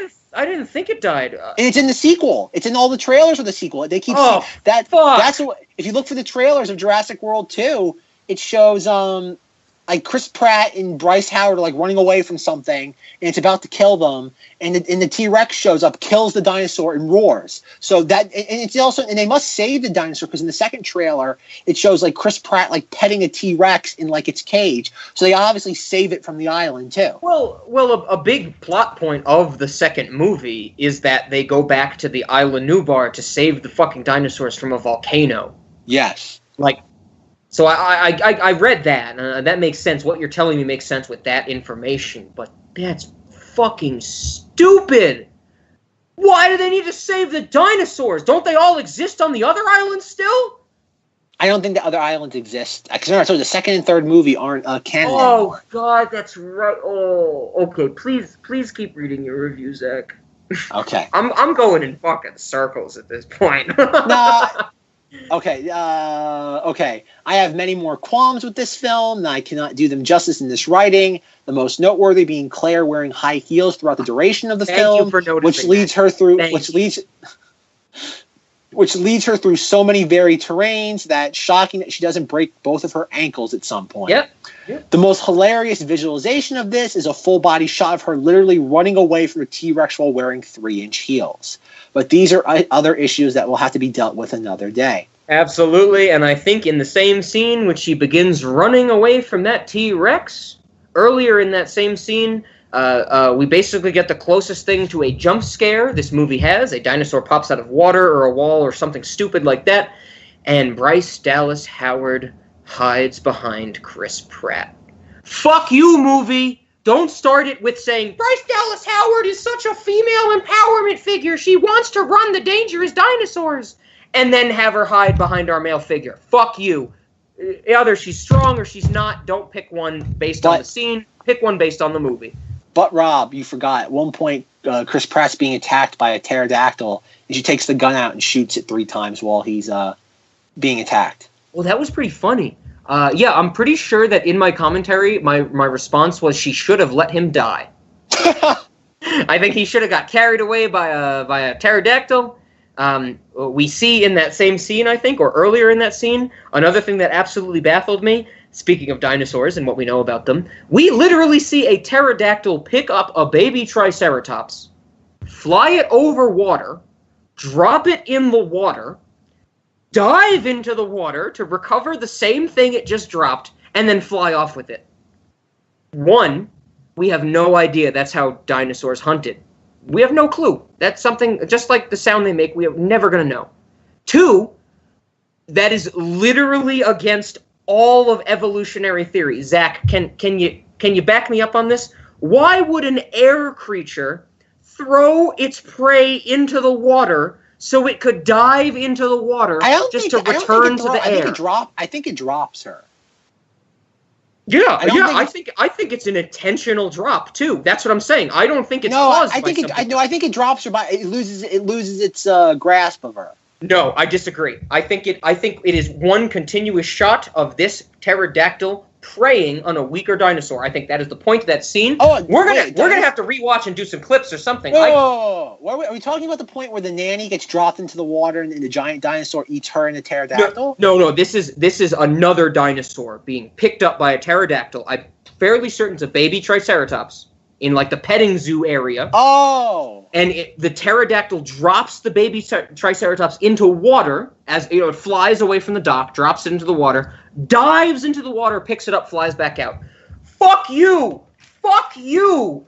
Evolutionary theory says no. If an air creature can fly, it will keep its prey in the air where it can't go. Fuck it. Fuck. Zach, I'm having an aneurysm right now.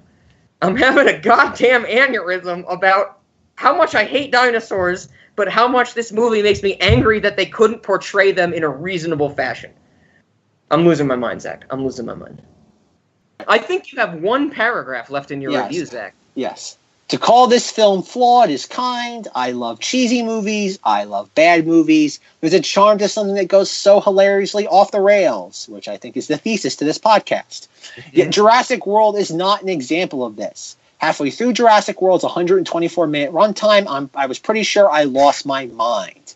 At numerous points, I could not believe what I was watching was actually greenlit by a multi-billion-dollar corporation. Never mind the record-breaking box office and audience acclaim it's garnering. If you're still reading this, bless you, I implore you to not see this movie. I don't even mean at the movie theater, but in general. Go watch Jurassic Park if you're inclined to see Jurassic World. Seen Jurassic Park already? Watch it again. There's nothing Jurassic World can give you that an umpteenth viewing of Jurassic Park can't. I like End of review. Yes, end of review. That is the end. In your last paragraph, this was greenlit by a multi-billion-dollar corporation. This was a big deal. This movie was not just a big deal for the studio. It was a big deal in terms of the box office. What is this now? One of the highest grossing movies ever still, right? I think it's like the 5th highest grossing film of all time. That's fucking crazy to me, but that's what it is. That's insane that this movie made so much money. But it kind of has to do, I think, with something that we haven't really talked about a lot on this podcast because we don't really do current things. We also don't really do mainstream things. This is a turn-off-your-brain movie, as far as I'm concerned. I've said that to Zach a lot in our history before this podcast, when we lived near each other, we were going to movies together. I classified a lot of movies as a turn-off-your-brain movie. And literally, if you can watch this movie without thinking, you're probably going to enjoy it. I'm not happy to say that, but I think that would be the case. And you know, I've done it before. I've hated on our audience and audiences in general. The mass public is fucking stupid. So I'm not surprised that they liked this movie. You know, I would imagine that if you had I don't know, do they still do those things where it's like they interview people as soon as they come out of the theater? They ever do that these days? I haven't seen that in a while. Okay, well, even if they did that, I would bet if they did that for Jurassic World, people would be like, the dinosaur fight at the end. That's what they would talk about. No one would remember the rest of the movie. They would remember the big climax. That's it. That's all. This movie is my definition of a turn-off-your-brain blockbuster. And I think we agree on that aspect that, you know, it's just there's so many problems, so many inconsistencies, so many contradictions that when you look at it through an analytic lens, you're only going to be upset. But if you have the ability, which I am very unfortunate not to have, to turn off your brain and just be ignorantly blissful, this is the movie for you, right? I don't even think. Okay, I don't know. I don't think it is. I think it can be objective. I think it's even. Yeah. Obviously, you're right. Like this is again the movie made. I'm looking up now. It made $1.6 billion worldwide. It's one of the highest grossing films domestically of all time in the U.S. It is like obviously this movie resonated with people. And like think about the movie that came out, like Jurassic Park 3 made $181 million in 2001. No, that was a serious decline from Lost World, which in and of itself was a steep decline from the first Jurassic Park. And the first one was the highest grossing film until Avatar, right? Hey kids, Rob is kinda wrong. He meant to say Titanic! But he said Avatar. Enjoy the miscommunication that follows. Nah. Well, it's weird. Inflation's weird. No, Titanic was the highest grossing film. No. Jurassic Park came out before Titanic. That's what I'm saying. Before Titanic released, wasn't Jurassic Park the highest grossing movie ever? It might have been. Like that's one where you'd really have to I thought it was.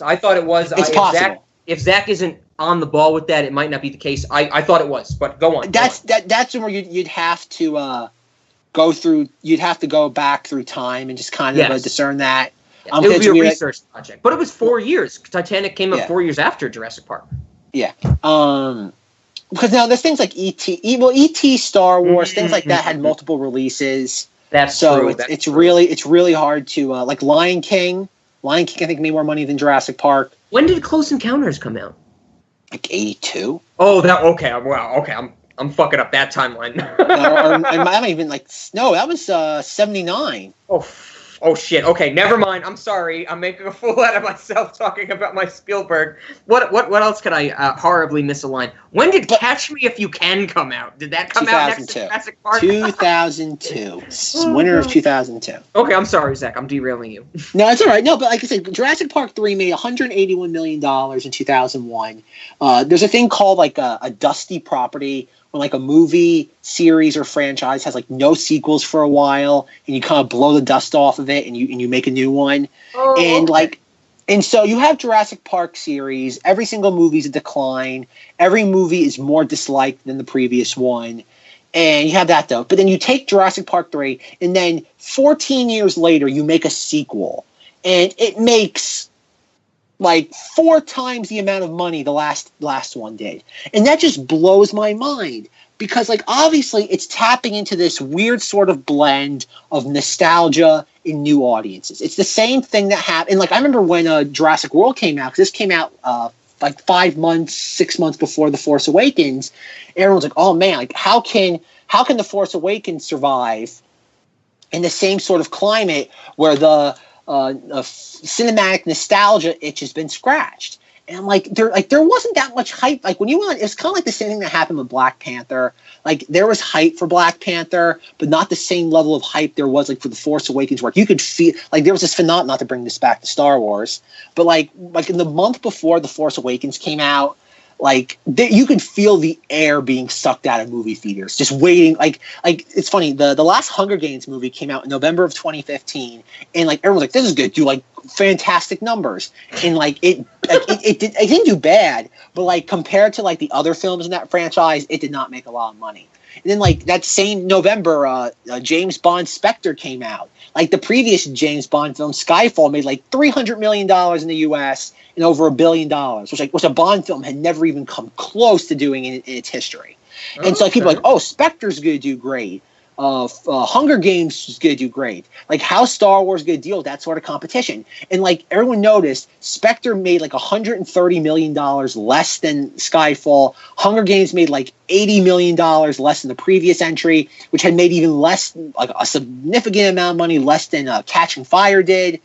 And everyone's like, whoa, like what's going on right now? And Star Wars had this effect of just sucking the air out of things, which is like something that's really never been seen before in like box office, where like, people are anticipating a movie coming out and are deliberately staying away because they are either saving money or there's nothing in. Like, it's kind of like, I guess it's the idea of like you're going out to dinner, so you don't have like a big lunch. You're deliberately kind of not eating a lot. I guess that's the best way to put it.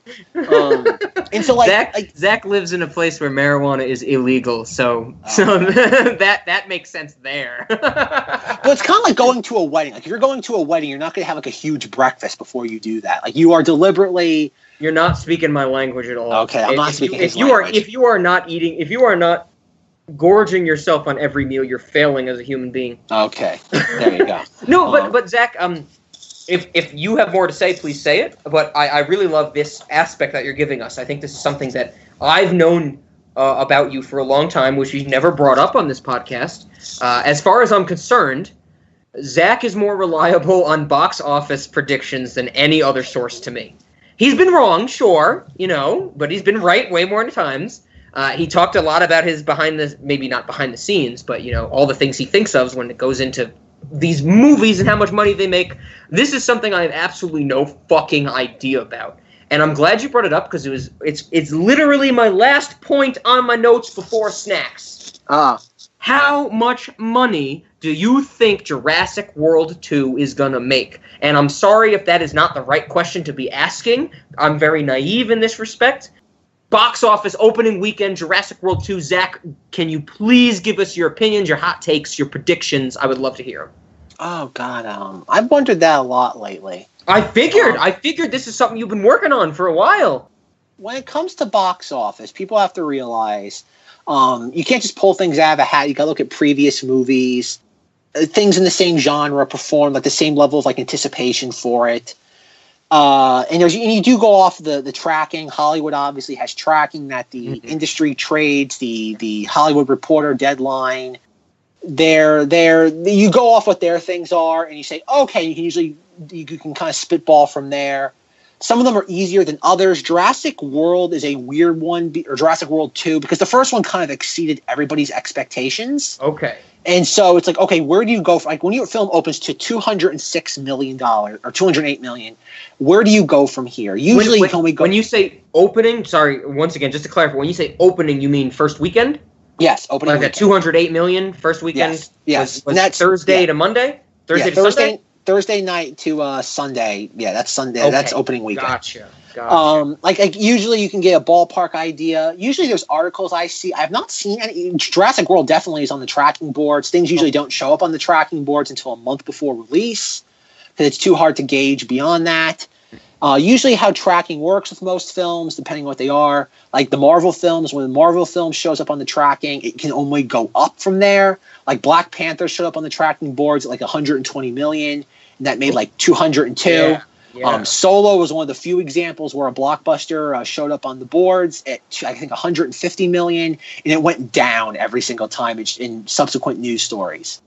Because the thing that I'm thinking of with Jurassic World, and once again, I'll say it, I am speaking from pure naivety and amateurism of this aspect. Just I'm literally, Zack is my teacher for this stuff.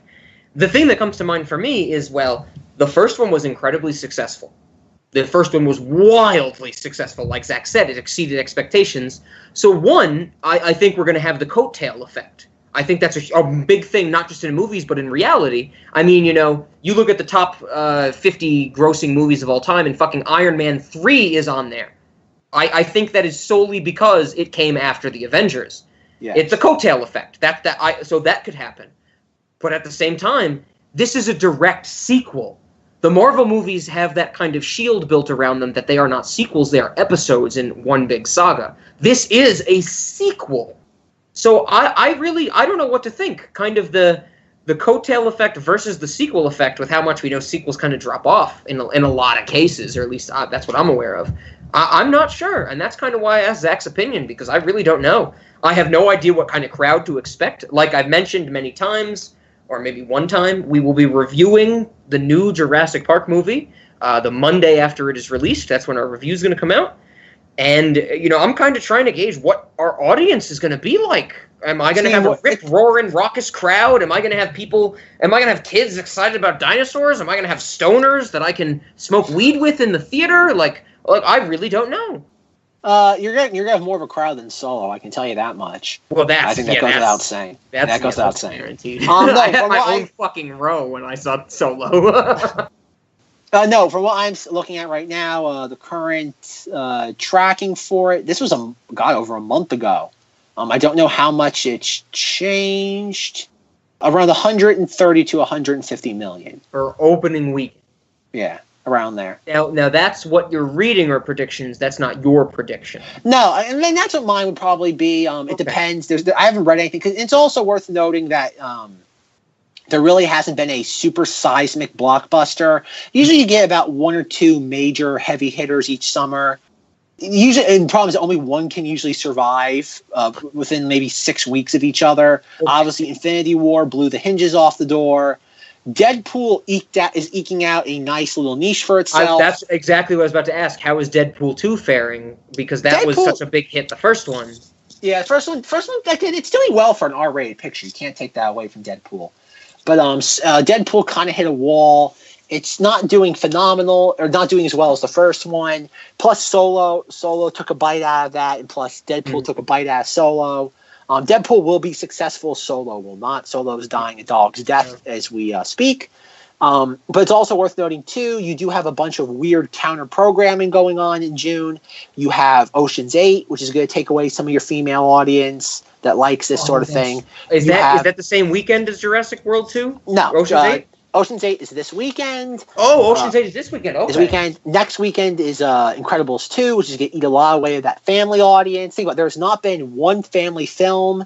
The last family film that I can't even think of the last really genuinely like successful family film was probably Peter Rabbit from like January. They made a Peter Rabbit movie? They make a movie of everything. Hollywood. I didn't even know they made a Peter Rabbit movie. Holy fuck. God damn it. I'm upset with my life.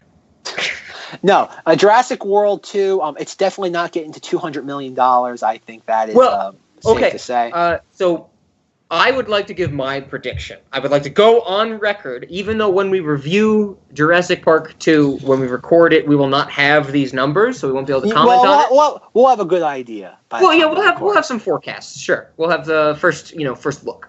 It's the 20. We'll get the 20 on the box office numbers.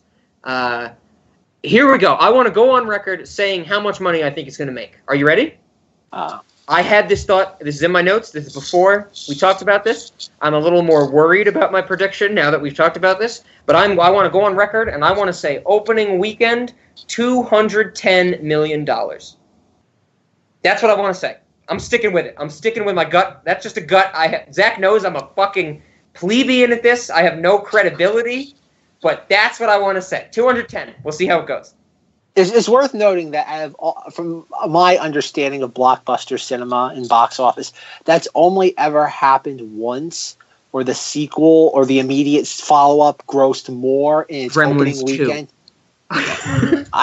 Only I and Joe Dante could hope. Yes. No, the only time that a movie had a crazy opening weekend, then what could it be? I'm trying to think of what it could be. You wouldn't get it now, but you would get it once you say it.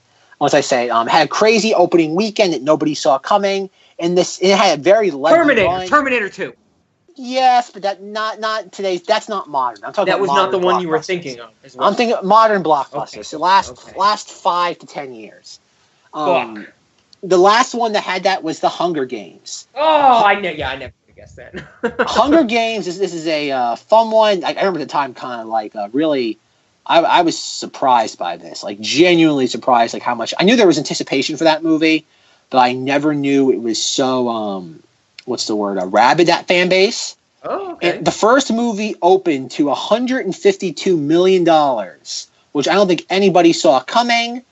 And it grossed $408 million domestic, which was insane at the time that movie made that much money. That was the start of the post-apocalyptic craze, I think. That was the real big, let's get into post-apocalypse. We never had Insurgents or Divergence or Running Maze or Scared Maze or whatever the fuck all those other teenage books they adapted of post-apocalyptic worlds. Hunger Games was born of from Twilight. It was born from that. It was a young adult novel. Yes, that sold a lot of copies, and they figured, quick, let's make this into a movie. What I'm saying is, it dealt with distinctly different foundations. Where Twilight was the vampires and werewolves, where Hunger Games was the first to bring in the post-apocalyptic stuff. Sure, yeah, dystopian future. Yeah, exactly. Yes. Maybe not. Yeah, I'm sorry. Post-apocalyptic is not the right word for Hunger Games. Dystopian future is the right term. Yes, I'm sorry. But going back to what I was saying, though, Hunger Games opened to $152 million in 2012, and a year and a half later, the sequel opened to $158 million. The sequel's opening weekend did better, and the final gross in the U.S. actually went from 408 for the first film to 424 for the sequel. Oh. So it's a film that actually grew its audience from, again, it was insane that the first movie did as well as it did, and it was shocking that a sequel actually grew its audience. The first, I am surprised by that as well. Not to get into this and to spend a lot of time on it, I read the first Hunger Games book. I also saw the first Hunger Games movie. That's it. I never read any more of the books, saw any more of the movies. I thought that the movie did a disservice to the books. I thought it was wildly toned down. It was nowhere near as violent or as dark as the books were. And for that reason, I'm surprised it made so much money. And I'm fucking surprised the second one made even more money. I don't even know what the story of that one is, other than, they start to flesh out the plot of the third one, right? That's what the second usually does. But okay, wow. So you're pushing back. You don't think we're going to hit my 210 million? No way. Too much. Okay. Too much. Again, Jurassic World. Because the thing about also Jurassic World 2, it had that pent up hype. There is That's this thing. True. That's true. You had. I think there was this weird sort of phenomenon people say with Jurassic World. People really did want to see a dinosaur theme park. People just wanted to see that, and the movie delivered that premise, albeit briefly. And plus, Avengers: Age of Ultron came out. That was the first release that summer, and that many feel that was an underwhelming film. Yes. And like I said, and so there was that kind of like, okay, what's going to make all the money this summer? People are waiting for something that's going to really kind of hit the spot, and it did. And so you already had that this summer. I'm going to say it's got to be in the ballpark of broad 130 to at least 180. Depending on how well the marketing, if the marketing again, a lot of movies too, their marketing picks up in the final 2 weeks. That's when you see things kind of go into overdrive. That's true. We got 10 days till this movie comes out. Yes. Right. So I think it's very well possible that it dials its marketing campaign. Again, if Ocean's 8 breaks out as a counter-programming hit, if Incredibles 2 opens well as like a family film, I think people have to realize if a lot of these films, like when Jurassic World came out, there weren't any other family films in the box office. Like Avengers: Age of Ultron was gone, Tomorrowland had stalled, and so like think about when if you have like kids and they want to go see a movie, think about you're paying for the parents' ticket, that's 2 tickets, and you're paying for the 2 kids' tickets, and who knows what friends they're bringing along. Like when children. Yeah. Yes, I know. The families is undertone this entire episode, but. Like when a family goes to the movies, that's why something like The Force Awakens and like Jumanji this past winter did so well. When families go to the movies, like if little Johnny wants to go see a movie, that's not just his ticket that's getting bought. It's like 3 or 4 more tickets that gets bought plus his. And that's what happens. So like where Jurassic World had no kiddie fair to compete with, Jurassic World has to go against Incredibles 2.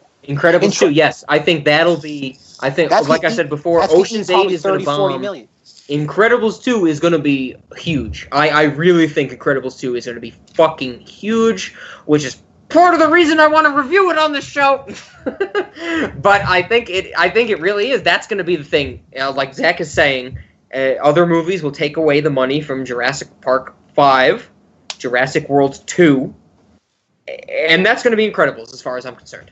But I'm sticking by my 210 million as far as I'm concerned.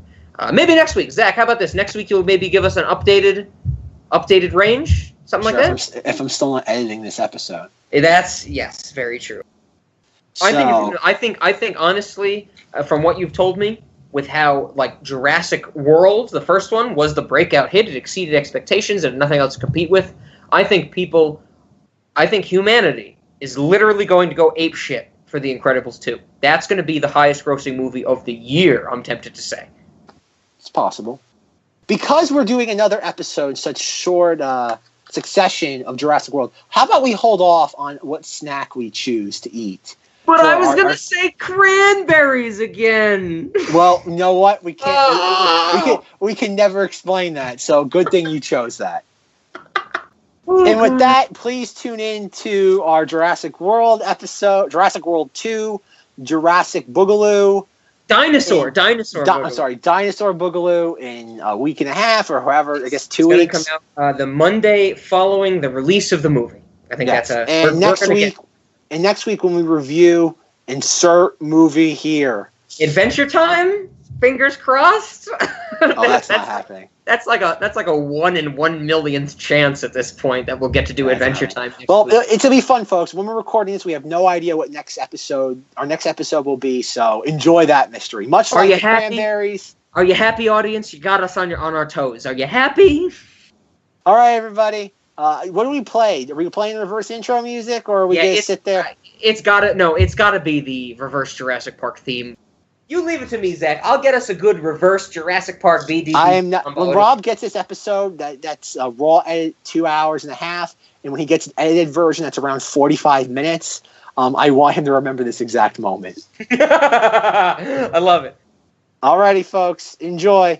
Hang on for America's Got Talent!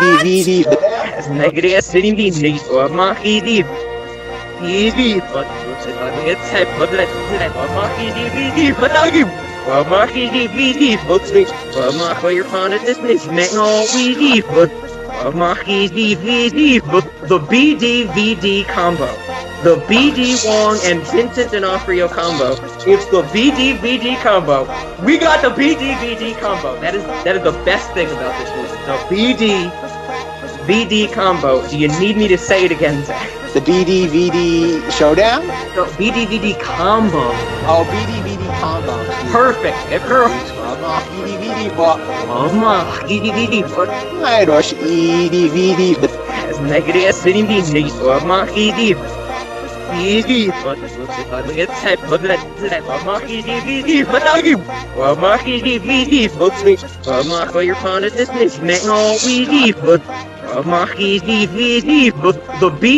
BDVD combo. The BD Wong and Vincent D'Onofrio combo. It's the BDVD combo. We got the BDVD combo. That is the best thing about this movie. The BDVD combo. Do you need me to say it again, Zach? The BDVD showdown? No, BDVD combo. Oh, BDVD combo. Perfect. Can you say it? The BDVD showdown? No, BDVD combo. Oh, BDVD combo, excuse me. Perfect. I have everything I need now to create a perfect loop of us saying that in reverse. I want to see BDVSVD. Dawn of Justice. BDVSVD Dawn of Justice. Oh my god. Oh Excuse me. I didn't do that right. BDVVD Dawn of Justice. V with no period. Exactly. It's a Supreme Court case. I would just love to see like Vincent D'Onofrio with his bigger stature standing next to the relatively smaller BD Wong, and BD Wong going, "Do you bleed?" That would be fucking great. Anything not to talk about this movie. He's playing his characters from. Oh, I have a question. I have a question about. Bleed. Oh, Zach, are you ready for this? Here we go. Did you see America's Got Talent last week? The first episode, the premiere of America's Got Talent, season 13, I think it is. He's doing it, folks. He's blindsiding me. Is that a yes? That is an absolute no. Zach did not see it? Oh, man. Okay, well, there's one big thing I actually want to talk about with America's Got Talent. It's one of my guilty pleasures. I do watch it. It's one of the things I watch as it comes out. I'm sorry to say. It just opens me up to so many commercials and so many hours of nonsense, but for some reason I enjoy it for that, like, 2 minutes of talent you get every 15 real time. But something that I was blown away by was an act that I saw on America's Got Talent in the premiere of America's Got Talent. We saw a female magician called the Sacred Rihanna. Zach, did you hear about this? Did this pop up on your Twitter at all? No, it did not. Okay, unfortunately. Zach probably isn't probably in those circles at all. But anyway, Sacred Rihanna, she did some magic tricks. She has a spooky aspect. The judges were blown away. She got through to the next round. We're not going to see her for a few weeks if you keep up with America's Got Talent. I'd like to tell another story right now about a little time when I went to Thailand. Back in November of last year, I had the great experience to spend a week in Thailand. I went there to present at a conference. I don't often do this, but humble brag, Zach. I spoke at a conference in Thailand.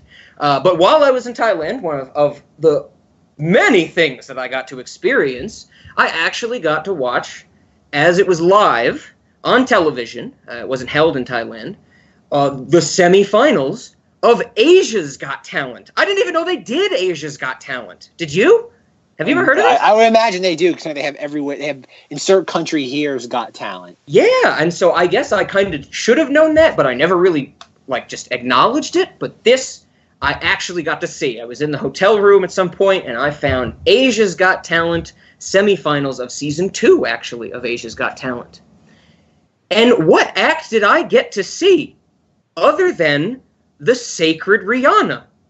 Literally the same person performing not the same act, but it was the same person, same persona doing magic tricks with a spooky motif. If you Google this, if you look it up, and Zach, I'll give you one guess. Who won Asia's Got Talent season 2? A little girl that can sing well. Oh, no, Asia's Got Talent.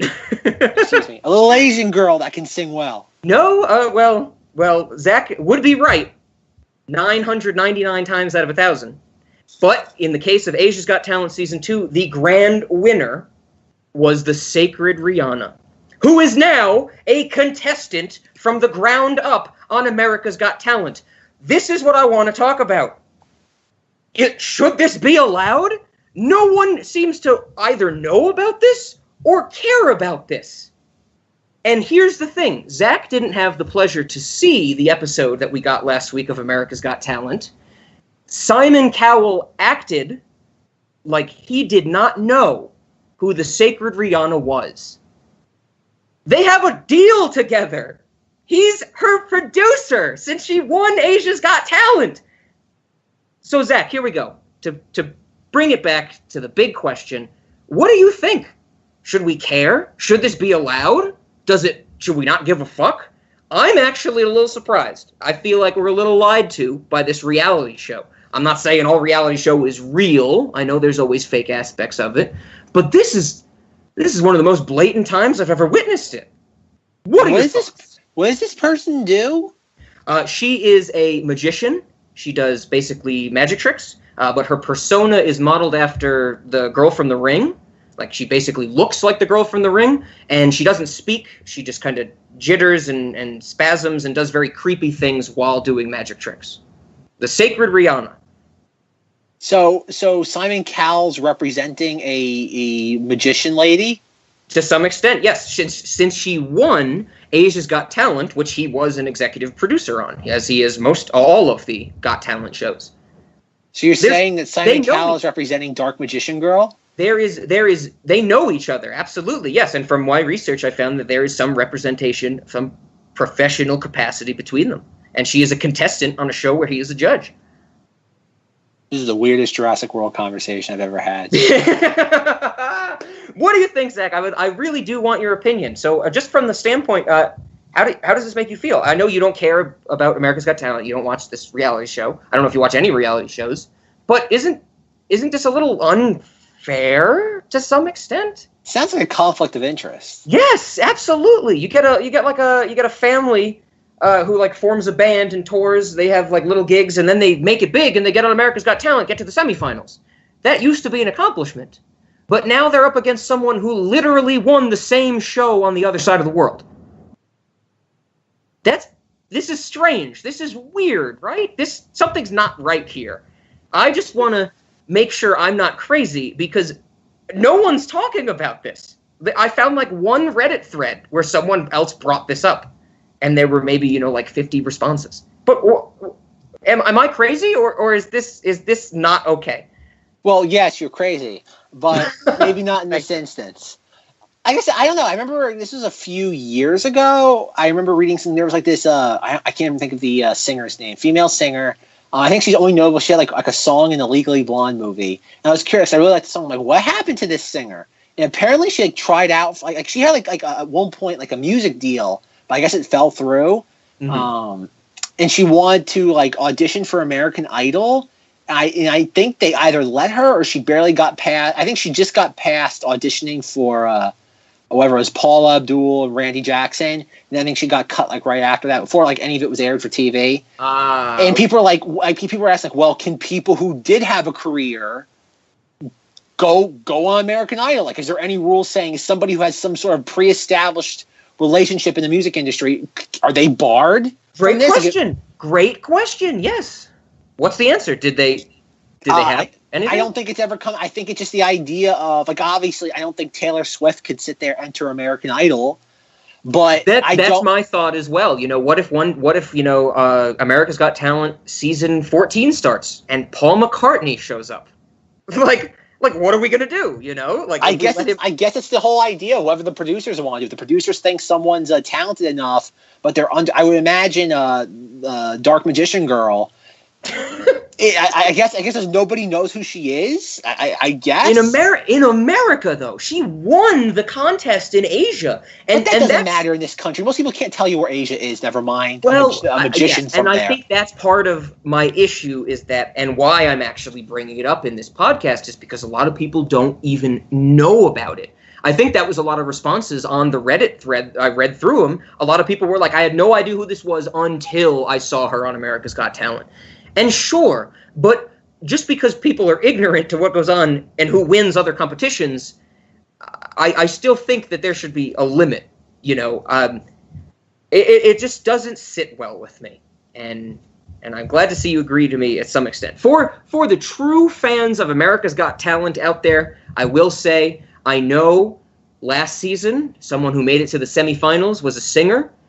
When he was younger, he had an actual record deal with a true label. I think it was like Virgin or one of the big ones.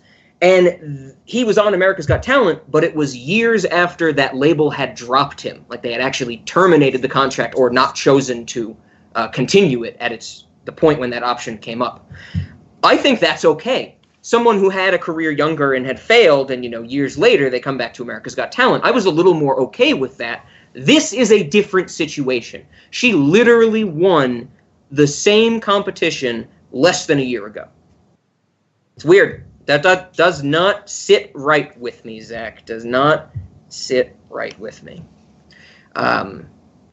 So yeah, that's what I had to talk about America's Got Talent this week. So let's turn it over to Zach for his America's Got Talent commentary. This is the weirdest Jurassic World Park discussion I've ever heard. You really had to bring it back up. You really had to bring the dinosaurs back up. I thought I was doing great at deferring it. Oh, jeez.